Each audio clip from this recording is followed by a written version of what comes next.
Salute, Nick Real Talk, man. Divine, about to get out my grind, hop in the Black Knight, about to make it happen, man. Nick Real Talk, we all over the place, about to get it popping. Divine, Bronx, Third Eye, 7-6, the night show, the morning show. Nick's Real Talk, man, about to get in the Black Knight.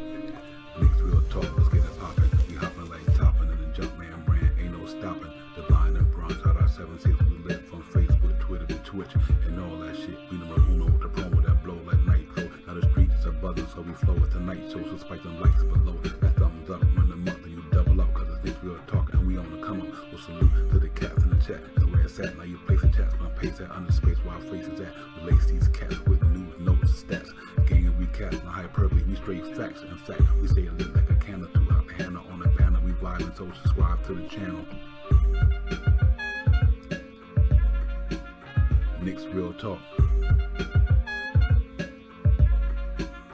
Nick's Real Talk.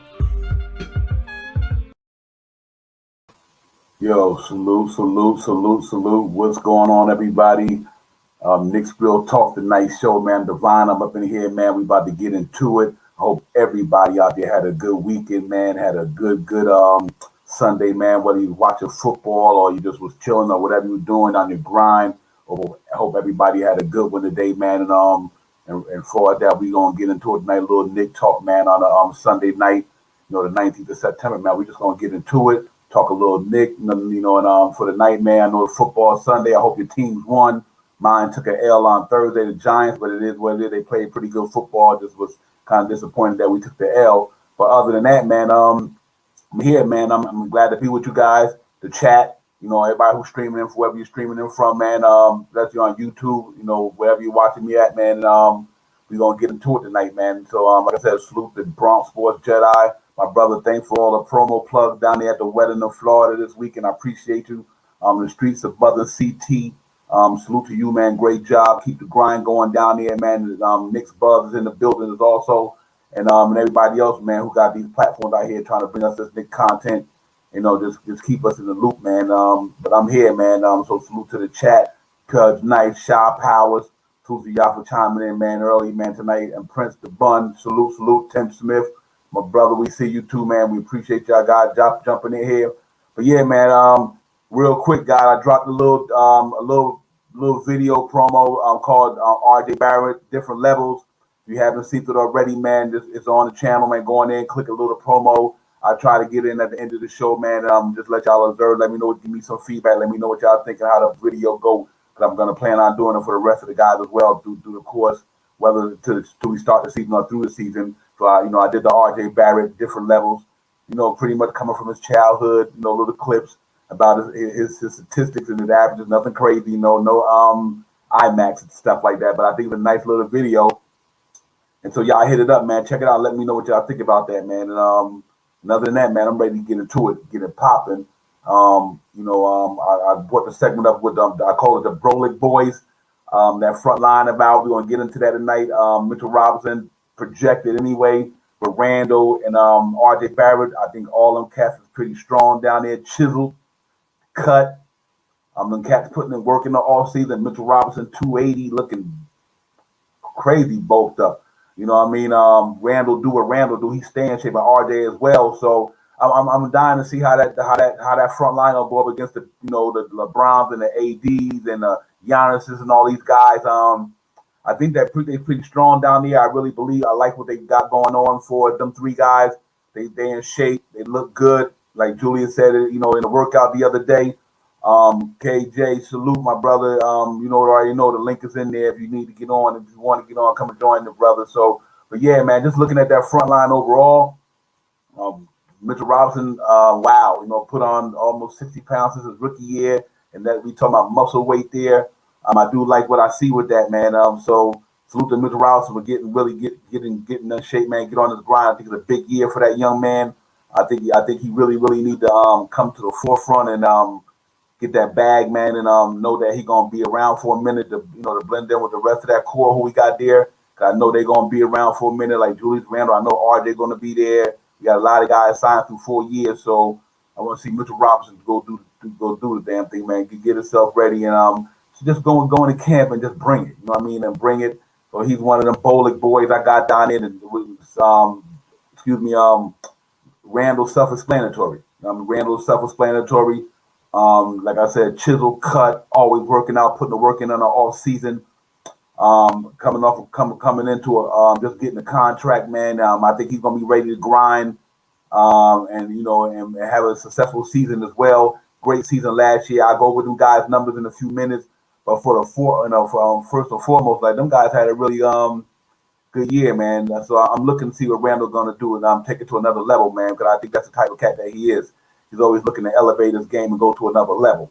So I do think Julius Randle's going to come out there and really, put it down again this year, but even better. So we see that going. Then what can I say about RJ Barrett, man? Like I told you guys, man, I just did the RJ Barrett promo video.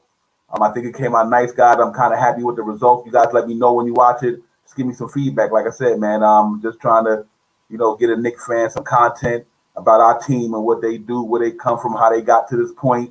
Like I said, I took RJ from, pretty much high school and just brought him up to the present. So y'all check that video. I think it's a fun video. I think it's, nice, got content on it. Y'all let me know.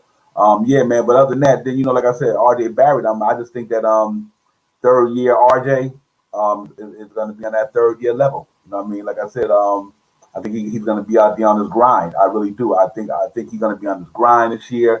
He's going to make it happen. Salute Tricky Nicky, my brother, you already know. Nigel Smith, salute to you. Thank you for chiming in from Jamaica. One love, my brother. Appreciate you so much for bringing it, man. Like I said, Knicks Real Talk, we all over the place. You got my man Nigel watching from Jamaica. Nigel, much love, my man. And I hope you enjoyed the stream. Y'all make y'all hit that like and subscribe and subscribe to the channel. And then I'm going to bring my man in a few, my man KJ, who represent with us. But, yeah, man, RJ, I'm excited. I'm excited about the journey, and that's why I was inspired to do the video, the little 2 minute 20-second video. But I think it says enough about him through the whole video, so it's pretty cool. But I think this year coming up for him is gonna be phenomenal. And I got my brother in the building, KJ. Salute, Divine. Salute, Knicks Real Talk. Like this, subscribe to that channel. Salute to the chat. So I see we pulled the Brolic boys tonight, huh? Yeah, man. I'm really interested about that front line, man. KJ, I think that's a impressive front line to me. Just due to the fact it's going off their numbers from last year. Randall 24 or RJ 17. And Mitch 8, whatever. I know quite sure you're gonna do better. That's over 50 some points on your front line, where you're looking at possible 25 and 30 rebounds. You know what I mean? So I just think that is impressive. My man, PHZ, salute. Let me get Zad. I want to make sure I get that right, my brother. I don't want to misquote your name, but PH, Zad, salute to you, man. Appreciate you getting in here, man. Knicks Real Talk, man. We got PH in the building. Yeah, KJ, I'm really excited about that front line. I want to see them. This is that year where Randall, and him and RJ going to do what they're going to do. If Mitchell Robinson can come back and bounce back, when we got to go up against the likes of the Anthony Davises and LeBron James and the Kevin Durant's and you know what I mean, Antetokounmpos and all these guys front lines, I do think these guys could step up to the challenge. I do think all three of them got the dog in them. They got that dog in them. I do think they were. I think they hold their own against any front line in the NBA. I do believe that because of Randall's experience, RJ's maturation, and Mitchell Robinson being Mitchell Robinson. Fourth year in the league, the NBA. He's familiar with the landscape, though he had injury, but still he's been around enough to know how to get down. So I think KJ, I'm really excited about that. And what's your thoughts on that big three up in the top? Absolutely. I think we're seasoned. We're definitely seasoned with RJ. We're really Julius and Mitch. RJ is going to his third year. He has a lot to prove, and I think with that front line, Mitch 7 foot with a 7'4" wingspan. Julius 6'9". Randall, they said RJ got a little taller, supposedly now, right? So and his wingspan was already big, so that's pretty a solid front line, So I'm excited, and I agree with you, Devon. I think they can compete with anybody in the league, from LA to Brooklyn. They can compete with anybody. So I'm excited about that front line. Absolutely. Yeah, I agree. I second that, man. I just think that, like you said, them, that's what, like, we'll talk about continuity and camaraderie and chemistry them cats been together for almost, well, RJ 3, but now Randall and Mitch been around, and see, Mitch been there 4, Randall been there, 3 and change, so they all been together for at least 3 years. You know what I mean? Right. And salute to Will, my brother, salute to you, man. You already know. Salute, And Will. I agree, Shaw Powell. I think anybody can get it. I agree with Shaw Powell on that one. I think them cats, that's an underrated talent in the front line. Julius Randle dropping 24 a game, and I think RJ on the cusp of 20. And I'm just speaking, when I speak these things, I'm just speaking about what I see for 36 minutes, or what I think they could do if they on the court, or if they're not injured, or they not, especially Mitch with foul trouble. If Mitch stay on the court, Randle just do what Randle do. And I like if RJ just do what RJ did last year, but have more consistency, right, then it could be a problem. You know what I mean? And I think that maturation is there. I think this is this year when RJ Barrett be consistent. He don't have that young he know the NBA now. He's not a rookie, not a sophomore. The man going into a junior year, and I just think that he gonna be on another level as well, a different level. So I do like that, man. Chat. I do like that front line. I think they got Mitchell Robinson. Like I said, I do think he do double this year. I don't even have a problem. I have no doubt about that. I do Mitchell Robinson double. I think Randall gonna do 25 and 10. I'm just throwing these numbers out there, guys. It could be 17 for all I know. I'm just my guesstimation and what I think might happen. And I do think RJ can get 19, 20. So I think you're looking at almost a 50, 54 to 58 point scoring front line. Mitch with 10 rebounds. Julius Randle normally is a walking double on the career. On the last couple of seasons, he's 10 rebounds plus. So, and then I think RJ, he go to the small forward spot. Now that gives him another opportunity to kind of grab more rebounds because, now that Fournier and Kemba Walker's out there, and so he can kind of go in that paint as well and get down two every now and then because he got the body for it. So I do think with him, man, these 7 rebounds, 27 rebounds on the front line on the average, I could take that all day. Hey, Devon, also, we know Julius is good for a double every night. Even on a bad night, he's good for a double. Right. RJ was getting that. And now, with Mitch only playing 31 games last year, he was averaging 8.3 points per game and 8.1 rebounds per game. And I believe that he was having a breakout season before he got injured, when he had that leg injury. He got injured. So I think he's good. He should be good for a double. I can see Mitch averaging right now 13, 10, 3-4 blocks, double, at least a double.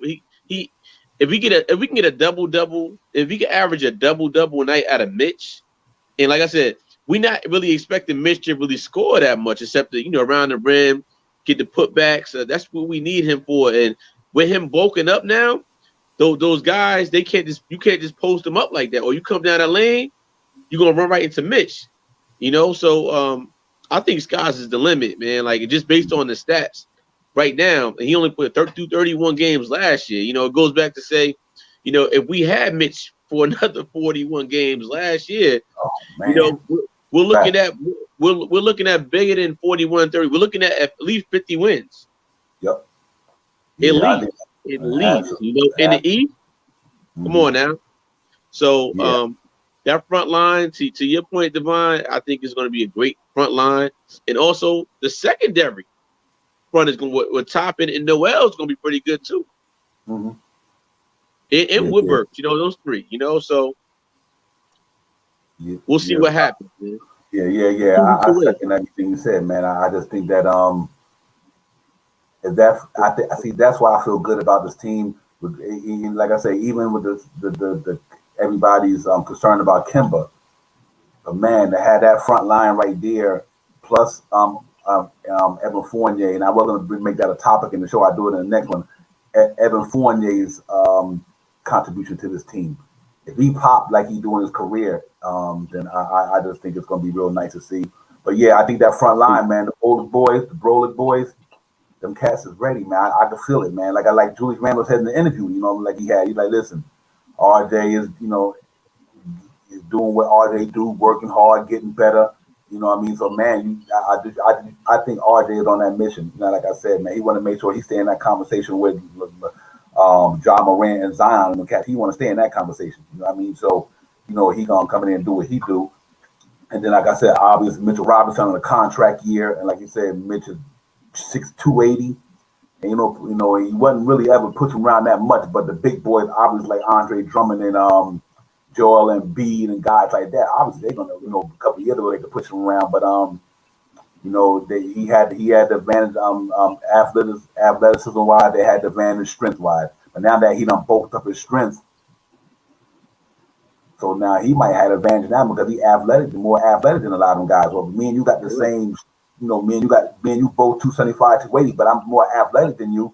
He got advantage when it comes to using jumping ability, speed, maybe. You know what I mean? So I'm really interested to see what Mitch can pull out of his bag now that he done worked out and got a chance to sit back for 43 games last year, just kind of 41 games, and observe the NBA from the bench to see how people get down and develop from the bench. So Mitch having 43 games last year just to sit there and just observe how these cats is moving, how they wheeling, dealing out there. It was like he started a training camp before these guys, because he had time to sit back and develop mentally anyway, which is mind over matter to me. You know what I mean? So I think he got to do that, and I think that bodes well for him for sure. Hey, also, Devon, think about this. RJ played all 72 games last year. The man came up and suited up every single game. 6'6" last year. He's 6'8" now. They got him at 6'8". Average 17.1 points per game. 5.8 rebounds, right? So we can see RJ's numbers going to at least 20 per game, right? We can see 20. Well, at least 10 rebounds. That's why I said RJ could do a double-double with him. Think about that front line. 7 foot for Mitchell Robinson, right? 6'9" for Julius, and 6'8" for RJ. That's decent. Kimber, the only shortest one at 5'11", 6 foot, and then you got Fournier at like 6'7". So that's a big team, like So my thing is with RJ, Skies is definitely, he's a little seasoned. He played 128 games right now so far through 2 seasons, going on his 3rd year. So I want that experience that we have. We have that nice experience. We got a core that we just added 2 more people to it that's already seasoned 2 as well. So, man, listen, Devon, the numbers might go up during the season as far as win total for his team. So we both have him in the low 50s a win total right now. So I don't know what ESPN got him at 44 and 38. I don't understand these numbers, what they're basing them on, Yeah, they're basing them off of guys who never played a game of basketball, I guess. Something, right? Right, they base that off of guys who must don't play basketball, or they just not looking at TV, because if you're gonna put the Knicks at that number, then you really not looking at basketball. There's no way you're looking at basketball. I understand they got the whole league down. Not only the Knicks, they got a lot of teams projected to be around 46, 42. And I can understand why they did it, because everybody got better and everybody got the league got tougher. So I can understand why they did it, because they thinking that it's going to, the East and the West, everybody got good. You know what I mean? So they think it's going to be more competition, and people might, so I think they try to drop that average down. So I do understand why they did it, but I don't agree with it. I'm on a Shaw thing, man. I see 50-something wins. I see that, and I'm gonna tell you why. And I'm gonna tell you why I see that in this sense. We won 41 games last year, right? Let's take the NBA because we playing everybody in the NBA. We won 41 games last year. Right. Mitchell Robinson missed 41. Alex Burks missed 23. Obi missed about 10 coming out of the gate. Then when Quickley got hurt, just like the rest of the NBA, they get hurt too. I'm not making no excuse. I'm just trying to pinpoint why I think the Knicks could have won more games. He came out and he got hit in that rib cage by one of them sent, I think it was Milwaukee, and Cooper or one of them guys that hit him, and then he was out. So then through the season, we had a couple of guys come in there here and there and miss, and we still won 41 games. Right. You know what I mean? We still won 41 games. So you telling me that the East got better and we got better. So we could have won more games with that same roster last year. Imagine with Kemba Walker and Evan Fournier and Grimes and these guys. You can't tell me that we not winning 10 more games than we won last year. I don't care how good the East got. It doesn't matter to me how good the East got, because we got good too. So I have no question in my mind about that. And real quick, let me run off the big three stats, man. From last year, man, just to show you where these guys is at and what I think they're gonna. R.J. Barrett, 72 games, 34.9 minutes a game, 44% field goal percentage, 40% from three, 40% from three. Let me say that again, 40% from three. Say it loud. 74% from the foul line after shooting 61% in his rookie year. Point offensive rebound, 0.9. I'm gonna get one offensive rebound a game. He getting 4.8, almost 5 rebounds per game on the defensive end. So total rebound 5.8. I think goes up to 7 if you move to the false forward. 5, 7 to 8. 3 assists, 0.7 steals, 0.3 blocks, 1.9 turnover. And he made 17.6 points a game. That's a pretty good stat line for a second-year player. And that was in the top 3. John Moran has one year he was 18, so he wasn't too far behind him. John Moran had 18 a game. Zion was obviously Zion. He was up in the 20s, but for him to be in that top 3 and do show improve last year, I think was well to me. So if you look at all RJ numbers across the board, let's say his field goal percentage, which was 44%, go up to 47, 48, close to 50. Let's say his foul tech go up to 80. RJ get to 80, that's like 2-3 extra points, you know what I mean, a game per se. I do think he goes high in the rebounds. Slew Sarge, I think he goes high in the rebounds. And I think because of Fournier and Kemba Walker, his assist numbers look better because I think if we had to kick the ball out to Alpha Payton or Reggie Bullock, Reggie can hit the 3, but they not these two guys. So that means that his assist numbers gonna probably go up because when he throw the ball to one guy, they got a good chance of knocking it down. So right. His assist numbers can go up from 3 to 5. I think RJ on the verge of 20, 28, and 5 maybe. Right. Stand out, you know what I mean? And Devon, what a lot of people are not saying, this is the first year in a lot of years that we finally have guards and a team, 4 people, 1 through 4, right? If Mitch is starting, that can create their own shot and can create and pass out, kick out, make 3-pointers on time. And, we have a lot of playmakers on this team. Like already from Fournier to Bullock, it's like night and day. Bullock was just a straight up spot up shooter. Now we have Fournier that he could spot up. He could also create. So I think our point total is going to actually go up higher. And I believe that they're all going to share the ball. I believe some numbers do come down like Julius. I don't think Julius is going to play like 40 minutes a night anymore, right. Which is good. We don't want that anyway. Or D Rose, things of that nature. But it's going to be so many different combinations of lineups that go up in and out that Tibbs is going to have to work for. I really want to see Tibbs is going to have to work, man. These lineups are going to be real tricky. Night in, night out, Yep, that's fact. Hey, real quick, salute the Sarge in the building. Sarge, what up, my man? Jet for life in the building. Boost Mobile in the building. Salute Boost Mobile, man. Appreciate you coming in tonight, man. Real talk. Hey, Pud, I think defense, it did get, I don't want to say it got worse. I just think that it depends on what Evan Fournier do. On at that 2 guard spot. He got the side. What I do like about him at the 2 guard, he got the side at the 2. That's a good thing. He got in front of him. He's a defender. He's not a great defender, but I think he's above average. And I think playing under Steve Clifford for all them years in Orlando, Steve Clifford is that dude. You know what I mean? He's a defensive-minded coach as well. So I think he plays with effort. So that's good. I do agree with Part Night that we lose defense on the Kemba Walker and Alpha Payton thing. Alpha Payton was a better defender than Kemba Walker, at least on the ball. You know what I mean? Hey, look. Go ahead. But also, we do. But if we go back to that game 1, the Atlanta series, right? Where actually, I'm sorry, he did sub. He put Frank in. I'm sorry, I was about to get on Peyton for a little bit, but even so, I think I go back to the Atlanta series, right? And we bring the Atlanta series right now.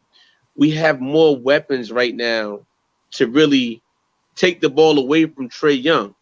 You know, Mm-hmm. I say, you know, like we start with our regular starters, but if we in that game right now, we get McBride up in there.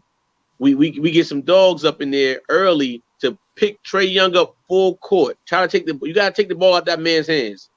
We gotta pet. You keep Mitch and Obi back. You know, like it's so many things that we can do. So I think every night is gonna be, not every night, but some nights it's gonna be different lineups out there, just based on the matchups. Yep. And, Yeah, I agree. you know, we see, you know, not Mitch. Tibbs like to stick to his lineup, but I think this year he's gonna switch up. Some nights he's gonna just switch it up based on matchup. Yep. Yeah, that's facts. Yeah, you know what? Here's another thing. I think they underestimate that one thing the Knicks do, they play a good team defense. You know what I mean? And I think just like having Noel, now to me, having Noel and Mitch at who both do that thing is to me, you don't. I think the defense is going to be just as better with Mitch alone. I just think that Mitch, you know what I mean? Hey, KJ, Mitch is Mitch. You know what I mean? He do what he do. You know what I mean? The cat, he roamed that interior pretty well. You know what I mean? Like I was saying the other day, like, you know, he is like when you got one of them dogs on a chain, a pit or something. He make that mark on the dirt and the dirt and on the ground. And all he do is go. That's Mitch. Right. To me. Right. Just roam that. He just roam that. He just roam that area like that, and just you come up in here, we gonna have to get bit. So, that's what it looked like to me. What's the one thing you want to see from Mitch that he picked up on his game? One thing I want to see from Mitch that he picked up on his game, I would like to see, now that he got bigger, I would, with the way that court spread, I want to see them post Mitch. I want to see Mitch turn around and just, you know, back somebody down and throw the ball to him and just go up and do whatever you do. I don't care what shot you take. The Knicks got to throw that ball to Mitch every now and then. Let Randall be out on that perimeter with them other three guys. Throw the ball in the Mitch. Let him, you know, with his athleticism or whatever, man. He either gonna get fouled or you're gonna have to block a shot. That's all. Here's the three things that happen if you throw the ball in the Mitch. You either foul him, or you block a shot. Which some centers ain't athletic as he is, depending on how his game goes. And then, or you just got to trade the consequence that he can either kick it back out, he can dunk it on you, he can get fouled. So he got options, you know what I mean? But I think the most important thing to me, KJ, is that they feature him in the offense, run a couple of plays for him, feature him in the offense a little bit, and then see where that goes. Because I do think we're having that perimeter like that. I think it's gonna be hard to send two guys at Mitch. You know, who you gonna leave open out there? You know what I mean? Literally, who you literally gonna leave open out there based on career numbers, based on let's just say last year. We only go career based on Randall's last year numbers, RJ's last year numbers, Fournier last year's number, and even Kemba Walker 19 a game, 43 games. So based on just last year numbers, who you gonna leave open to go try to double team Mitch if they throw the ball down in there to him? You can't. You can't. That's why the offense is going to be a lot of pick and roll. It's going to be a lot of 1-4 high, 1-4 low. Bring Mitch up to the top, set the screen, roll out. Either Mitch going to the rim, you got Fournier on the wing, you got Rose on the other wing, you got RJ, you got Julius. So, and guess what? The same thing happens in the second unit too as well, with Nolan's Noel. So it's going to be tricky, man. Like it's in a good way for us. Now, like I said, I know we might take a little hit on the defense, but I really believe the Knicks is going to be a run and gun team. Like on certain sets, they're going to be running that ball. They're going to push and just keep pushing, and they'll get back on D, you know, and pick up full court. I think they have the pieces to do that right now. Mm-hmm. Yeah, absolutely. I think that when time allows, or when the situation allows, rather, I think you see them get up and down the court. I mean, obviously we know Kemba. He. I think him having all them guys who can put that ball on the floor, and RJ loved the run. When he was in Duke, that's what he did. You know what I mean? He got up and down the floor. Mitch can get up and down the floor. I think Randall can get up and down the floor, and I think Fournier can get up and down the floor. They ain't gotta be going 100 miles an hour. But I think if Mitchell Robinson's block a shot, usually the defense starts to break most of the time. So what's going to be key is that our defense get turnovers or start a break. You know what I mean? Because other than getting a rebound, if the team shoot the ball, get a rebound, 9 out of 10, they fading back anyway because nobody cracks the boards anymore. So the opportunity for Knicks to run fast breaks is when they get that defense popping, Mitch block a shot or get a steal, and just go and just take off to the races. And I think they can do that. And let me Bruce Mobile said we haven't had easy buckets in years. We need that one, and we need that and free throw. Yeah, Bruce Mobile, I second that, man. We have to get easy buckets. That's why I said with the block shots and the steals, get that transition game going. Because that, like I said, that's usually when you win fast breaks. When we turnovers and and leak outs and things of that nature. But I do think we got guys who can win that break with no problem and put that ball into the next person's hand. I think we got that. I just really think Kemba Walker can do that.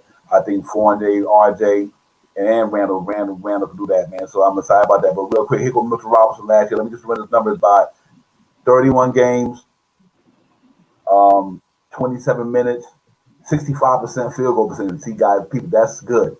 Is that what you may think? 65% is important because you could shoot 30% from three. So you shoot 30% from three and 65% from the two is damn near the same. You know what I mean? Almost to me. So the do 65%. Obviously he don't shoot three, so he's 0%. He needed that. That's what he really need to work on this year. I think it's gonna be big for the Knicks. His free throw percentage. And I think if Mitch could work that free throw percentage and get that up to around 60%. He shooting 41. 49. If he can get that up to like 60%, 60, 61, 62, 63, that bodes well for him. I love his offense rebound, 3.6. That's what I said. That's something Noel can't do that good compared to Mitch. 3.6 offense rebound, 4.5, and that's on 27 minutes. And so if Mitch could take that to 32 minutes, 20, 12, and 10, you're good with that. You know what I mean? Need 2 more rebounds, 4 more points. And I think that's doable. If he get 4 more points a game, which I think is doable, and maybe even more with that lineup he got, if he get 2 or 3 more rebounds, he's double. You know what I mean? He double. So and I think that's way achievable. Like I said, 1.1 steals, 1.5 blocks. I think the blocks go up per game. He do good in turnovers, so 8.3. So I do think if he get the free throws up, you think about it. See, that's why I was think about the free throws that he missed a game. So he would be a double already. You understand what I'm saying? Basically, if Mitch missing 3 to 4 free throws a game or 5, and he averaged 8 points a game on a season, man, if he would have hit 3 of them free throws, he'd be 11 points a game. Hypothetically, So I think we definitely his numbers is decent, but I do look for them to go up. KJ for sure. So where do you think Taj Gibson fits at right now on his team? Do you think he's gonna get some playing time? I think he's situational. I think he's situational. Which I think he understands that because he wouldn't sign back if he didn't. I don't even think that's an issue. I think Todd Gibson knows he's a player's coach. You know what I mean? And the reason I asked you that, Devon, is because he was such a big part of our playoff push. Mm-hmm. We D Rose to me was the MVP of our series against Atlanta. He was the best player on that court. Then we had Julius missing, but you also Taj gave us a lot. He started a lot of those games too. So, the experience wins championships. We haven't seen a team with rookies and young players really win a championship as of yet. Experience wins. That's why that Laker team is very experienced. Do I think they're going to win? I don't think so, but they're very experienced. I think Father Time catches up to everybody. But as far as our Knicks right now, I'm looking at this lineup, right? And we got to have 15 people. Who is your 15 people that makes this team? Even for the chat. Okay. I'm gonna go this here. Obviously, I'm gonna stick to my starting 5. Okay. I'm gonna stick to my second unit. The second unit I'm projecting, and this is all projection because we don't know what they're gonna do. This is projections. I'm projecting the starting five going to be Kimber Walker, Evan Fournier, R.J. Barrett, Julius Randle, and Mitchell Robinson. That's what I'm projecting. Okay. My second unit I'm projecting is going to be Derrick Rose, Emmanuel Quickley, Alex Burks, Obi Toppin, and Nerlens Noel. Them the 10 I got pretty much penciled in as rotation players. And then I think McBride going to be there. I think Grimes will be there. I think Knox will be there. I think Todd will be there. So between Valdoza, Bacon, and anybody else after that, and Sims, we'll see. That's what I'm projecting anyway. So we pretty much had the same thing of Tim. You like Knox, and I understand why, and I like Bacon. So I just, and this goes to my point. In 2 weeks from now, when Tibbs they go out there for their first game or first couple games, I know we're gonna see some of the stars, some of the bench, but I really want to see a lot of those third on the cups guys play, because we talked about this before on this show. If one of them 10 guys go down, who's gonna be the other person to step up? And like for me, so RJ, the biggest issue we have right now, we don't have any other wing defenders, right? To me, Bacon provides the wing defender as a backup to RJ in a situational situation. Knox is long, we know he can shoot, but his defense lacks. Another thing with Knox, a big part, we didn't see him in summer league. So it's like I was looking for it. Like we seen McBride, Grimes, you're like, okay, even though they haven't played a professional NBA game yet, but we all know basketball right now. So we seen what they can provide. McBride got me excited. So with Knox, I really want to see if we can see a lot of the third tier guy. I want to see McBride, Grimes, Sims, Bacon, and Knox a lot out there. Because we need to know out of those 5 guys that's projected to make the team, which one of those, Devon, okay, even better, even for the chat. Out of the 13 guys, McBride, Grimes, Sims, Knox, and Bacon. Who do we think, for one, is going to make the team? And the second question is, in the next 2-year span, who's the better player out of all 5 of those players? Okay. One, I think I do think you gotta Knox is gonna have to. See Bacon is not on a guaranteed. He's not on even guaranteed contract. He got an exhibit contract. He's not even signed to the Knicks. He just got exhibit 10. Kevin Knox got $5 million, $6 million, whatever that is, $5 million in salary there. So, what I'm expecting is I hope Bacon. I think Bacon is our Reggie Bullock. Right. You know what I mean? I really believe that. I think if Bacon look at his Bacon stats last year, guys. He played almost all the games last year. Had 10 points a game. He had Reggie Bullock numbers. Basically, him and Reggie Bullock numbers about the same. So if Bacon can give you what Reggie Bullock gave us, then that, and then the Knicks go ahead and give him a year, sign him for this year, whatever. So I guess that's why they wait to see how he pan out in contract and training camp. But here's the thing with Knox. I think if let's say hypothetically something happened to Obi, Knox's job is to go in there and play that stretch, go in there and play that 4. He gotta go up in there. He almost 6'10", 6'9", lanky, can shoot the tray ball. He linky enough to he might not be a great defender, but his length allows him to have a little bit of more help for himself, because he's an athletic dude. The cat can get up and dunk it on you, whatever. So I think Knox can. I think the Knicks got. If we go into training camp with the roster that we have, you gotta anticipate. Todd is that third center, and I think Kevin Knox is that third power forward. And then you want to throw Bacon. You want to throw Bacon at that third small forward. I don't have a problem with that, because I do think the only thing with Knox, Devon, for me, and I'm sorry to cut you off, brother. Were you finished with your point? I'm sorry. Okay. No. Go ahead. I'm good. Go ahead. So listen, only thing with Knox, we all talk about numbers. His numbers have been on a decline since he became into the league. You I know, agree. first year he played, he played about 72 games, right? Mm-hmm. He averaged 12.9 points per game in 2018. Mm-hmm. Next year, numbers on a soft decline. He had 6.4. Last year, how much did Knox average? 3.9 points. So it's like, I think at this point, we're done playing around with a project right now. Okay. You know, like who was and I can't remember. I know Phil Jackson drafted Knox, right? Was it No, Phil Jackson? Scott Perry. Scott Perry, I'm sorry. So he's not like, for me, even though we paying him 5 points a million, the Knicks do something tricky with his contract, you know, if we had to get rid of him. But I just don't I don't see room for him on his team right now. Yeah, You yeah. know, and Yeah, yeah. I believe there's other rookies out there right now, or two guys that have been in the league 2 years that's better than him right now.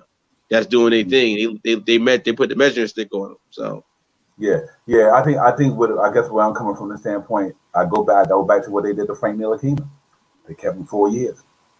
So to me, either you could have traded Knox, or you could trade him at the deadline. I don't think Knox is. But I guess what I'm trying to say is, if you look at it from where the Knicks at from a team standpoint, Knicks don't have a lot of height. They just don't.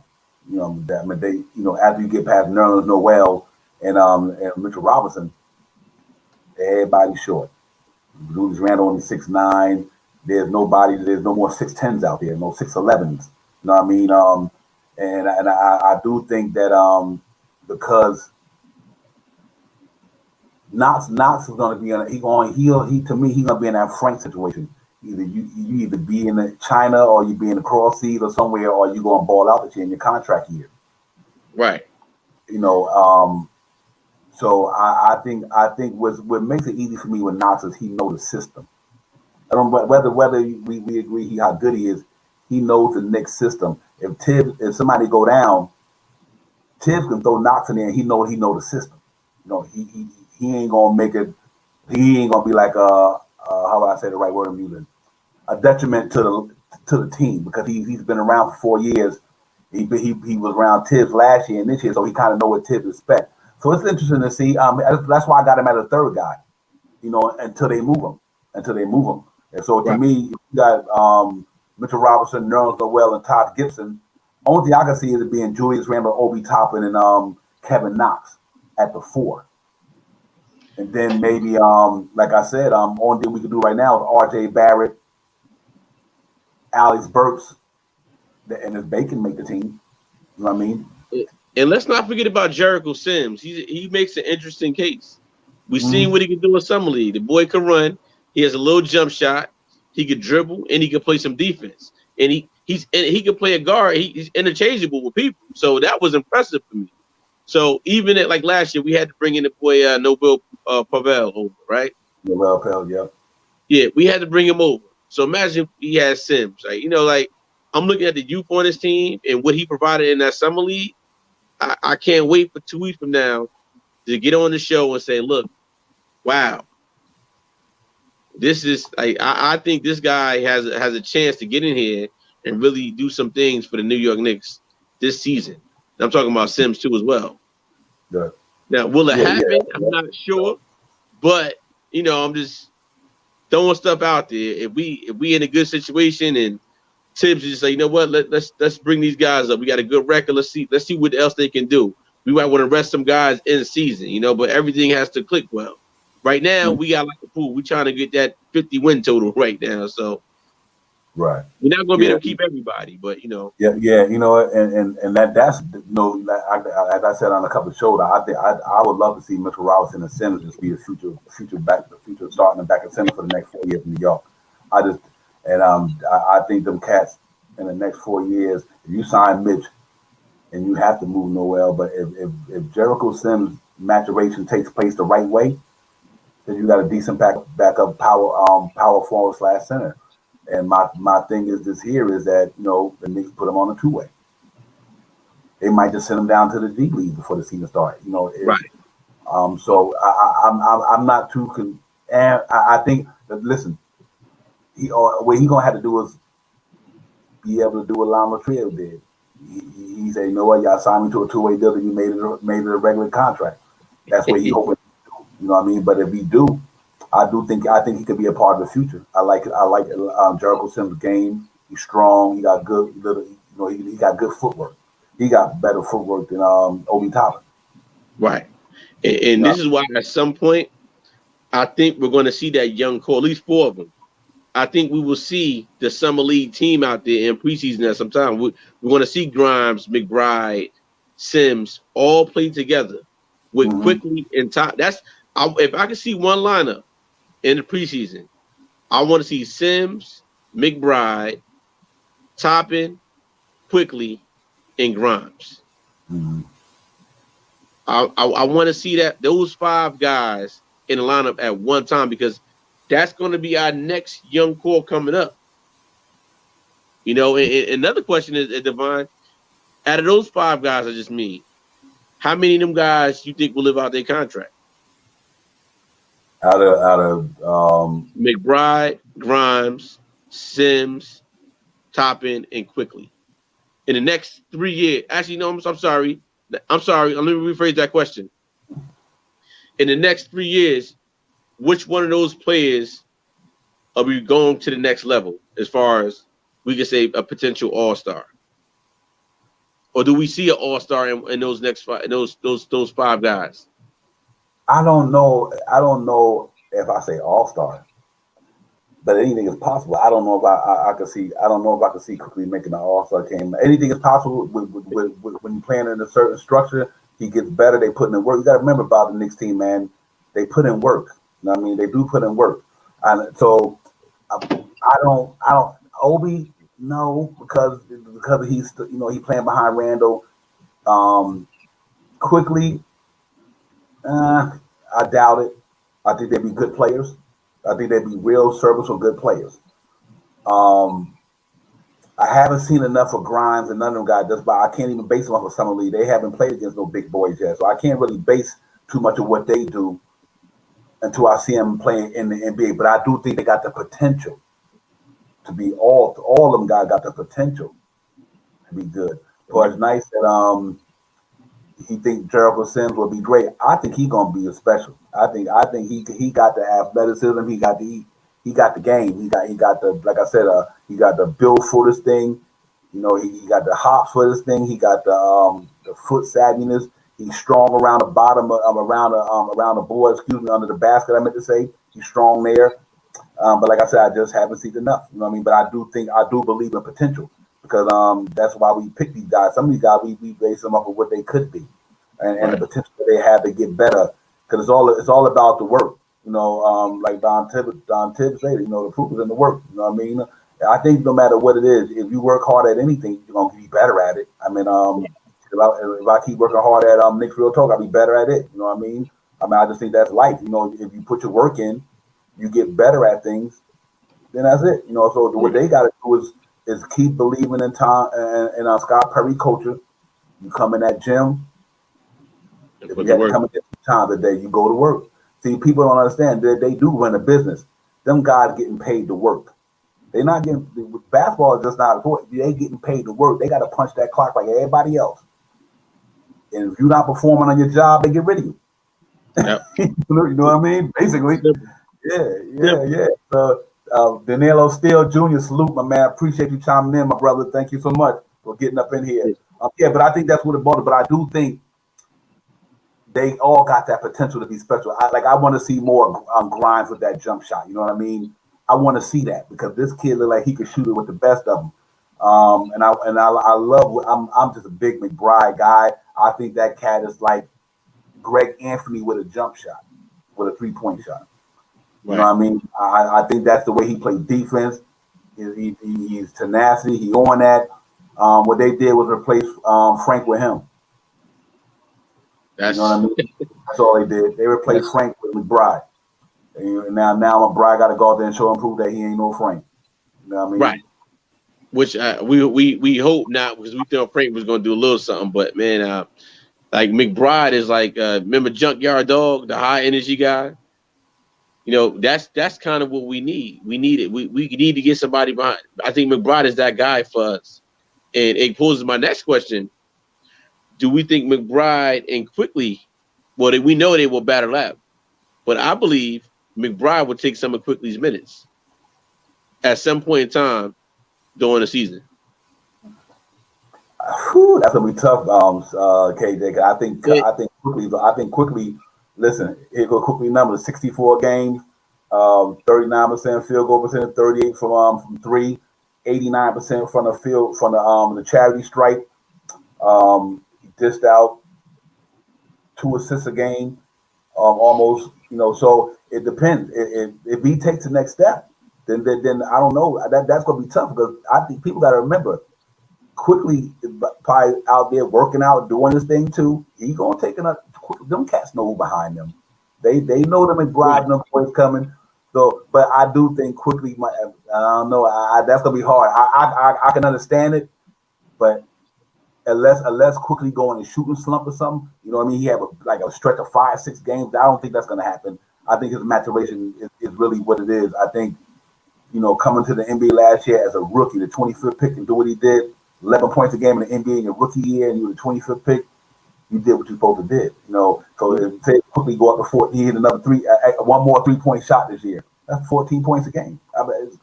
But I just think that I think IQ. That's why I had this segment, you know, with the Brolic boys and Obi Toppin and IQ's second year league, because I do think them cats, because they now been in the league a year, they know the nuances of the NBA. Because you got to remember, who to say McBride can do what Quickley did in his rookie year, because he haven't played in his league yet. He played in summer league. He haven't played against 6'7", 6'8", 6'9" cats that can get down.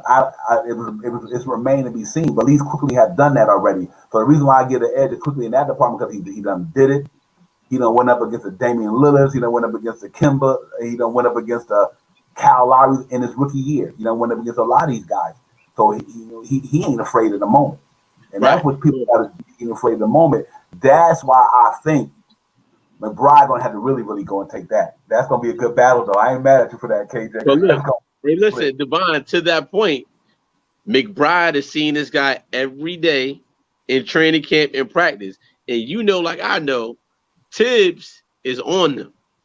Mm-hmm. You guys want this playing time? Guess what? Take his position.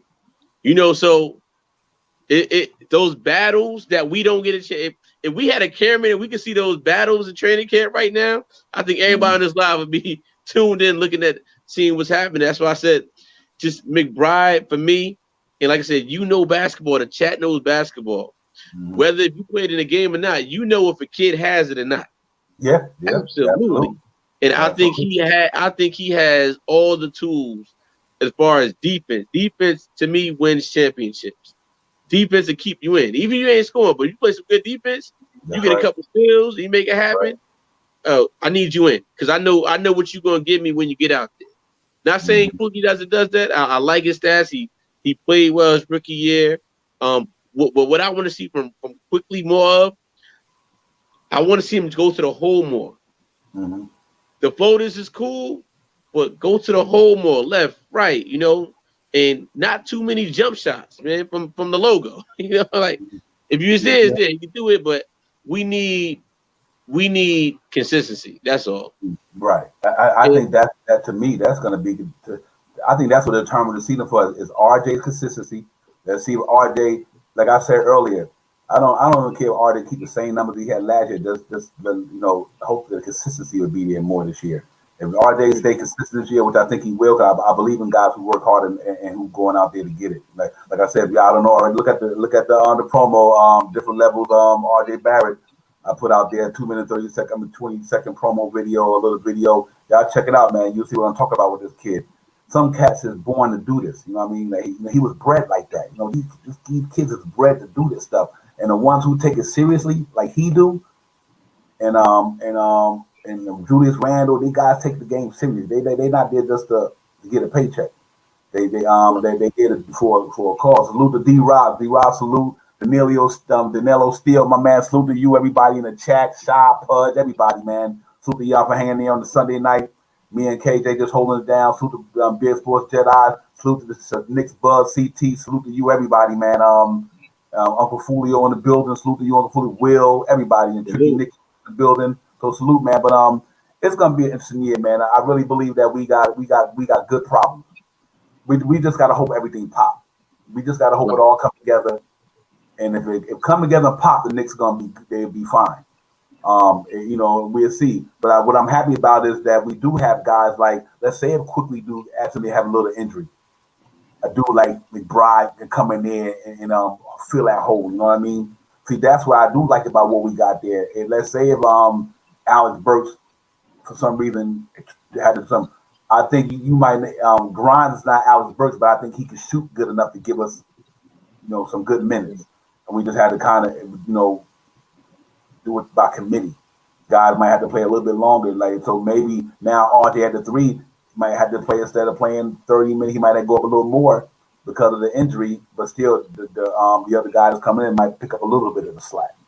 But get this, brother. Also, listen, we saw how Tibbs did last year. First quarter, Tibbs, he lets Rose play the whole. Unless you Rose played the whole quarter, first quarter. I mean, Payton played the first quarter. Rose played the second quarter. So it's the time. What is Tibbs? How is he going to manage these guys' times? Because if we saying we want McBride to come on in, I want him to come on in, like the room. Like what is he showing him? We know if McBride is coming in, that means he done seen a whole lot in practice.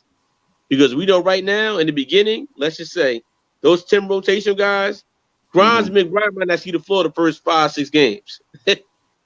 I gotta call it how it is, I'm wishing they get in more, but the first 5 games, let's just say McBride, Sims, and Grimes are not playing because he got those rotations. We know Tibbs wants that rotation. He wants to see how these guys gelling, and then he might slip in a guy here and there to see what happens, But it's gonna be his job.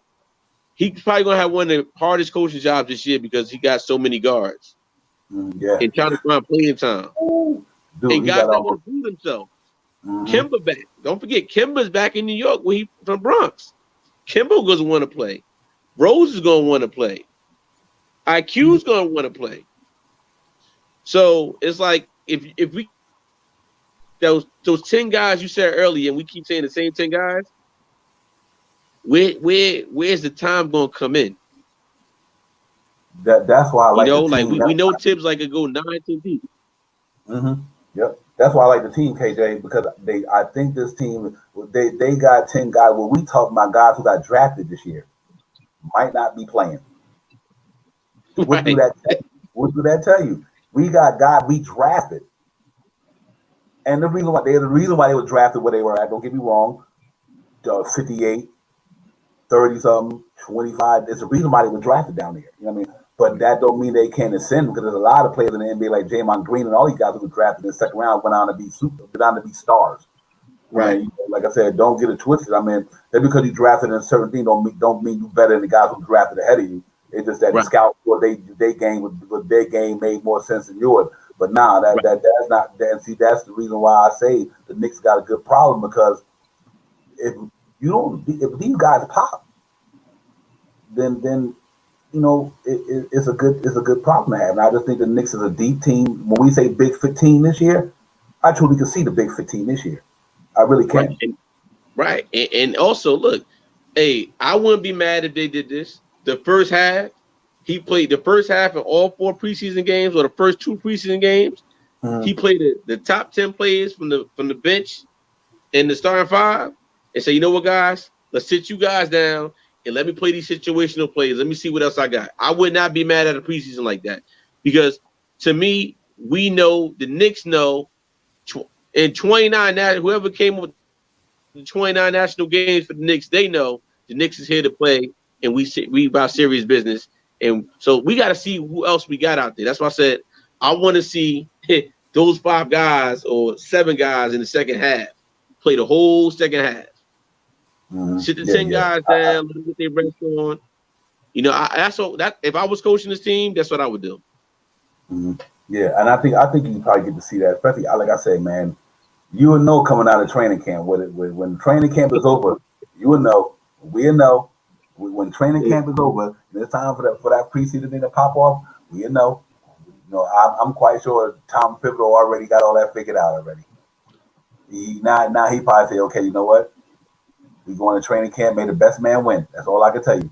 Hey, What's that? Yeah. I'm gonna ask you a question, man. Mm. If we had, say, Patrick Ewing was on this team at center right now, do we win a championship? If Patrick Ewing on this team, say we didn't have Mitch right now, and you replace Mitch with Patrick Ewing. Say that again. Do we win a championship this year? I think so. Okay. I just think because Patrick Ewing is Patrick Ewing. You know what I mean? Right. So he's in the top 50. He's in the top 50 greatest of all time. Yeah. So what I'm wishing for, just say with a prayer, if Mitch came back with a turnaround jump shot like Pat can back you down. Can you listen? We'll be going crazy right now, right? Right. If Mitch had a game like Pat right now, oh my goodness. Woo. Yeah. That's just wishful thinking right now, man. Yeah, salute to my man CT. Nick's Buzz in the building, Streets of Buzz for sure. Yeah, man. CT, salute, brother. Yeah, and Pud done talk. Pud's gonna talk cat into existence. Hey, Pud's nice. Devon, we talked about that strip. We talked about Cat. He's a Tibbs guy. That's is Cat a similar comparison to Patrick Ewing? Not game wise. You talking about his game? Pat had that mid range though. That jump because he didn't point at all, but he had the mid range absolutely. So he had that defensively. Pat was a monster though, and coming out of Georgetown, that boy was a monster. Yo, he wouldn't be having it. So, but I tell you, the reason why I say that's very possible. I think Pat and Randall, that's a nice front line though, right there. So Devon, let's say Mitch is having a great year, right? Mm-hmm. We know he's in a contract year, but now we have an opportunity to get Cat. Are you pulling that trigger to get Cat over Mitch? I would have to say yes, because I think Cat's 24 and 11, 23, 22 and 11 a game, bro. I'm one of the biggest Mitch fans in the building. But Cat, despite you might think about his defense, that dude dropping 20-something and 11 on every single night that he played. You know what I mean? Average, season average. Him and Julius Randle alone giving you 50 points, hypothetically. I mean, so you throwing RJ's 19, 20, if that was the case. Would I have a problem having that be a future big three? Not at all. Not at all. Oh, Cat, RJ, and Julius? I don't got no problem with that, bro. With Kemba and Fournier? No problem with that. I think what I like about that is Cat's game and Julius' game or they don't bump. There you go. You could put Mitch. Put Mitch at the 5, Cat at the 4. Yeah, you could do it, boy. You could do that. You right, P Nice, because my man can stretch the floor, but it's the playing time. But yeah, well, wouldn't that be crazy? Mitch, Cat, and Randall. What? But you know what? I think Cat, Randall, and RJ will be, because the reason why they're young. They all dropping 20. All three of them could drop 20. All three of them. And hey, let's not get it twisted. Hey, you seen Cat's durability? The first 3 years, guess how many games this guy played in the league? About 140. He played all 82 games first 3 years in the league, right? Oh, he played all three of them. All three, from 2015 when he drafted. 82. Wow. It dropped off. 2020, he only played 50 games, but with COVID and with his family history. My thing with Cat, he has deep roots in New Jersey. He went through a lot of things, and he's a Tibbs guy. So that's why we keep saying Cat is linked to the Knicks, and I could definitely he will be that stretch five that'll be great for this team. Like somebody asked me the other day, like would you take? I think CT asked me, would you take Porzingis back for a vet minimum on his team? And I said, oh yeah, for a vet minimum, absolutely. Hell yeah. Yeah, but we have to see what Mitch does. I think this is it is a big test year for Mitch Robinson this year. If he can prove that the weight he put on and he has a different game and he's doing things that Cat can't do, but Mitch can do, like is Mitch defense better than Cat? Correct. I think so. Yeah. But definitely. Can Mitch shoot like Cat? No. Can he stretch the floor? Can Mitch put the ball on the ground and go? Nah, Cat can, but we have 4 other guys that can do that. So do we really need Mitch? We just need Mitch to stay down there, or do we want to put Mitch out like the other fives in the league? Or do we want a defender that can get out there, Yeah. To me, I don't have a problem with what Mitch do. Clint Capella got $21 million for just standing around the rim. All Mitch got to do with the perimeter shooters that we got, dominate that inside. You don't got to shoot no 3. That ain't your game. If it ain't broke, don't fix it. Listen, I'd rather Mitchell Robinson have 65% field goal percentage, right, than 30 something or 28 because you're trying to shoot a 3. If it ain't your game, don't do it. Now, if you want to practice on it and get better at it down the line, yeah, that's fine. That's about development.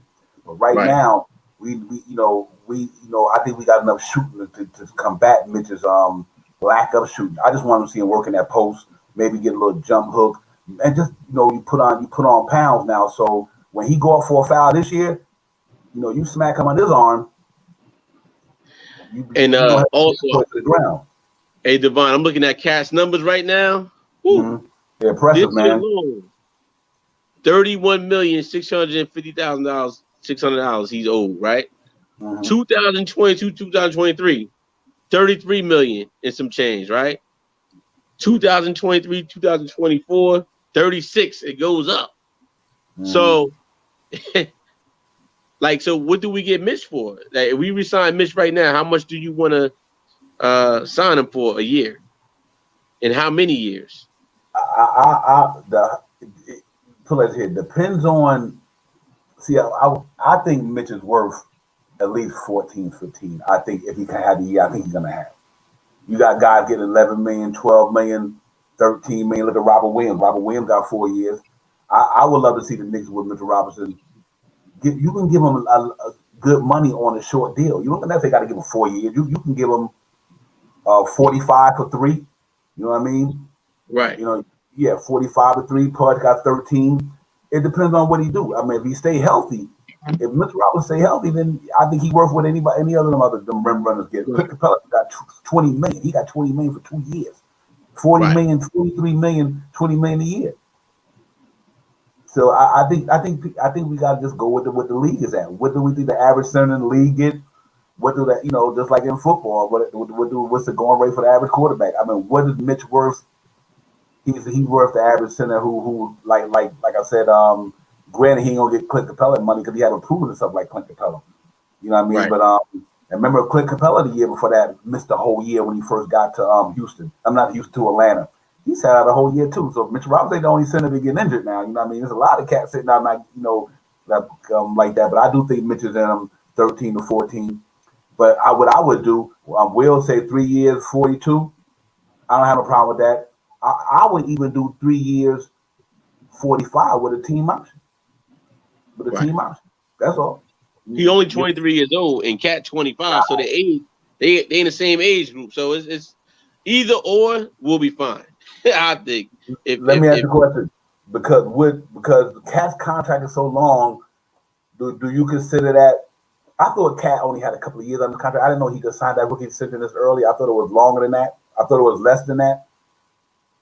Yeah, but his numbers, man. I mean, he's getting max money. So it's not about whether he's a superstar. It's that he's worth the max money.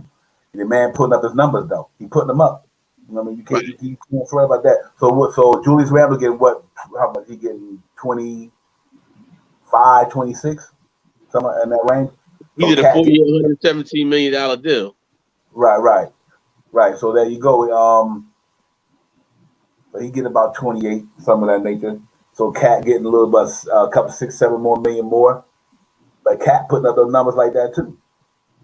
Right. So like, does Cat does Cat take us to another level? That's why I said we have to see what's going to happen this year, like with Mitch, and then we got a decision to make with Mitch.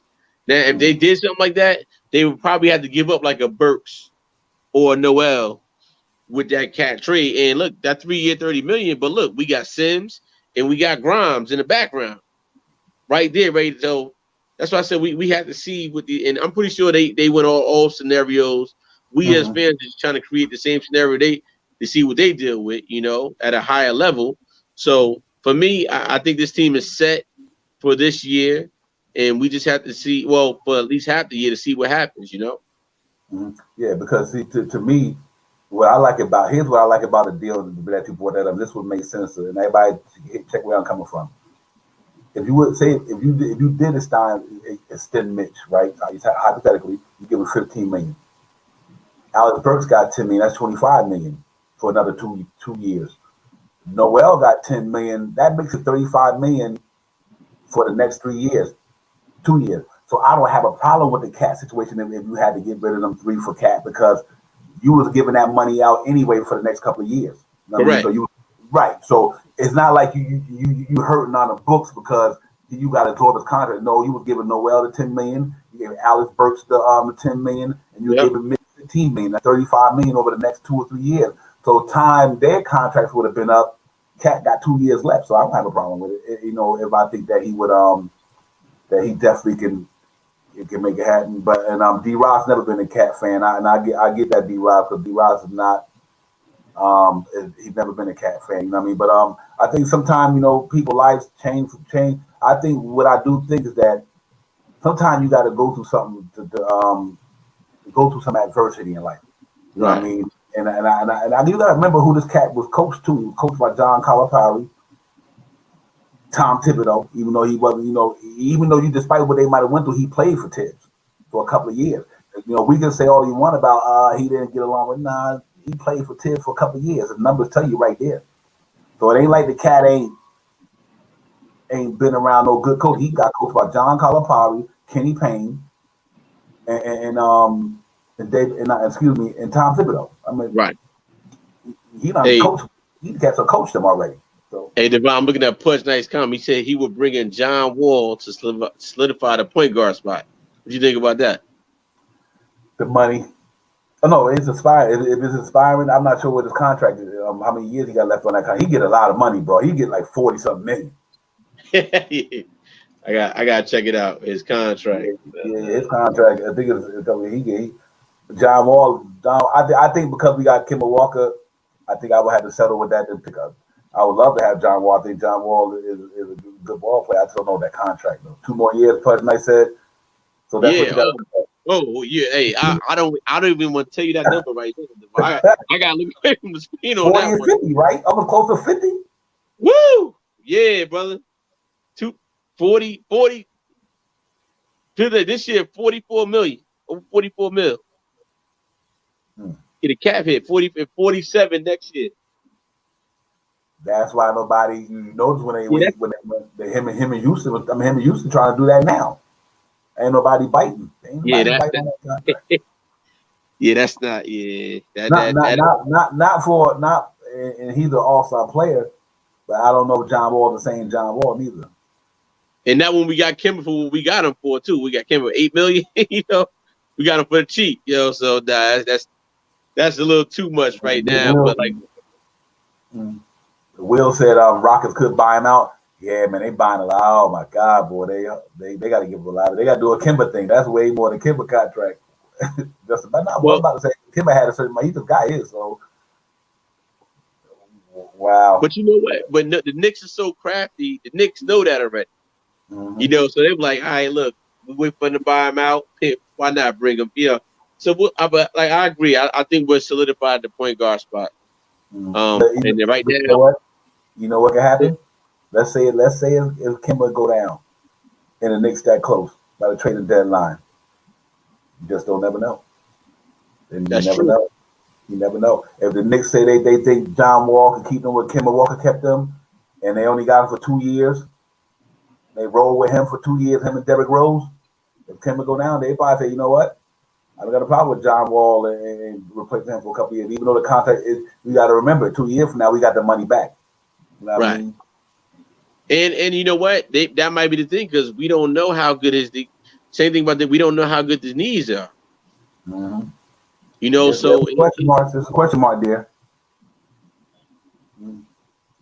yeah, absolutely. Like Will Shankland said, if Kimba or Rose goes down, it's different. Absolutely, it's a different story. So that is. Do I think they could? I don't think they could play all 82 games, and I don't think they will.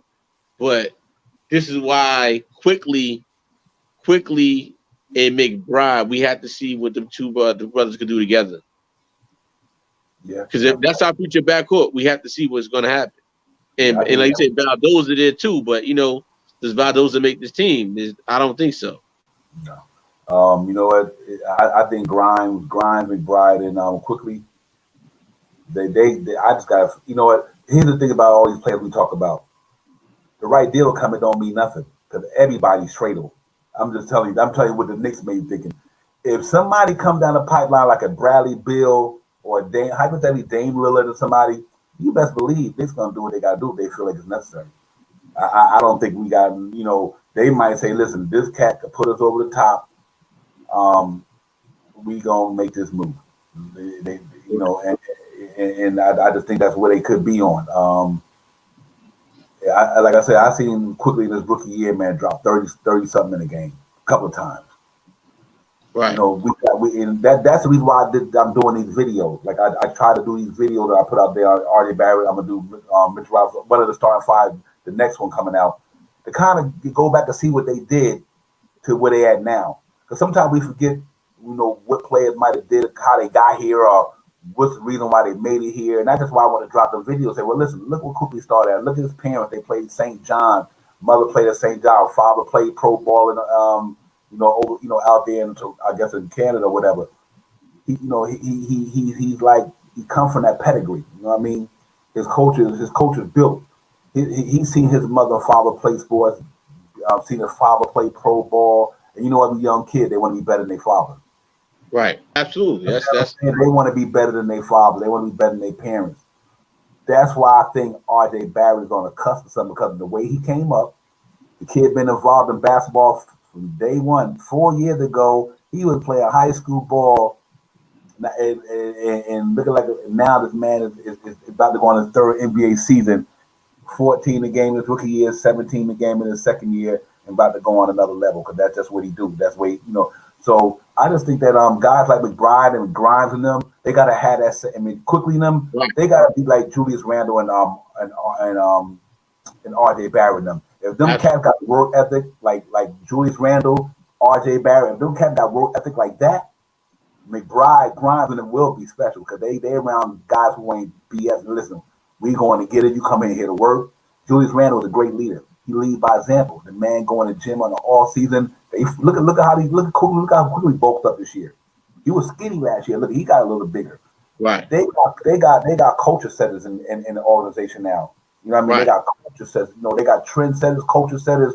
Where you to be a part of this, you got to do this. And let's hope that that's why I hope that it translates to like Knox and all these guys. I think Bacon. Listen, the Knicks is about development. Look at the 3-point shooting they establishing that coach. The Tom Thibodeau. Everybody talk about Kenny Atkinson and all that. Look at the development of Tom Thibodeau. What he did for these kids last year. You know what I mean? He turned them cats into better ball players. Right. I agree. Every last one of them got better on that team. And it started with Julius. When he told Julius, I want you to come in training camp and shape. And like I said, nobody's seen this Julius. And Julie learned from Kobe.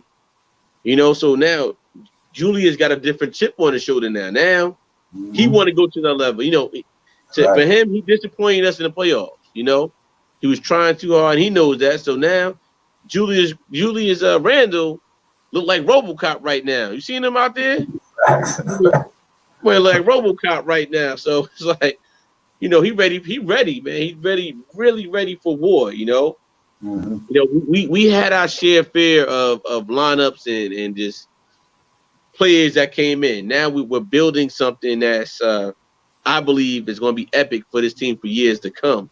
And I'm hoping and people will stay around for a while, but I also know it's a business. And some of these people that we're going to like, eventually somebody else is going to come on, a better deal is going to happen, and they're going to have to leave on. You know, but, you know, I think for instance, Gibbs, like Charles Gibson, I believe he'll be a coach for the Knicks one day if Tim stays. Fact. You know, I agree with that. Absolutely. I agree with that. You know, Brooklyn and whatever born side deal, right? Whatever side deals he might have made, he might have said, "Listen, I'm gonna take them get this money right now. But if somebody else comes in, I'll gladly retire, clear my money off the books, and bring somebody else, and I'll become a player coach." It can happen. Yep. I believe that's in the books for us right now. Yeah. I think people wonder why I'm so optimistic about it because I seen what happened last year. You know, to me, I have a right to really feel optimistic about this team because I seen what they did last year with what they had. You know what I mean? And we look what we did with what we had last year. You know, is it an admiration? Is it like I tell everybody, listen here, Trae Young with Clint Capella, Kevin Hurd. I'm not dissing these cats, but they ain't like no three-headed superstar. Took them cats to the Eastern Conference Final. So why we can't beat them dudes? Now we got better too. You know what I mean? I think Evan Fournier game is way better than Kevin Hurd. Kevin Hurd is nice, but he ain't Evan Fournier to me. Right. You know what I mean? Right. So I'm like, yo, you know, the number, like you say, KJ, the numbers don't lie. Hey, to bomb into the question, man. We had a question last night with CT and the streets is buzzing. What do you think about this? 94, 99, 2021. What team you rocking with? 94, 99, and currently the team right now. What team is the better team, in your opinion? 94 team, the 99 team, and this team here? Right. I'm gonna have to go with 90. Throw in a 2013 team too as well. We'll throw that team into a kid in 2021. I'm gonna have to say this here for this reason. You said this year? No. I'm gonna say. Patty Ewing, that 94 team was loaded. There was some dogs. When I mean dogs, there was dogs. Cause real talk. Charles Oakley, Anthony Mason. Oh my God, Patrick. I mean, them cats was like, they was New York City. That was the gritty committee right there. To me, that's what started it all. That's why, I came up with that slogan, the New York City Gritty Committee. But that 99 team was that night. What Sprewell and Allen Houston, Chris Childs, and all them cats. I mean, them cats was like, yo, you know. And so it's. But this team right here, I like this team though.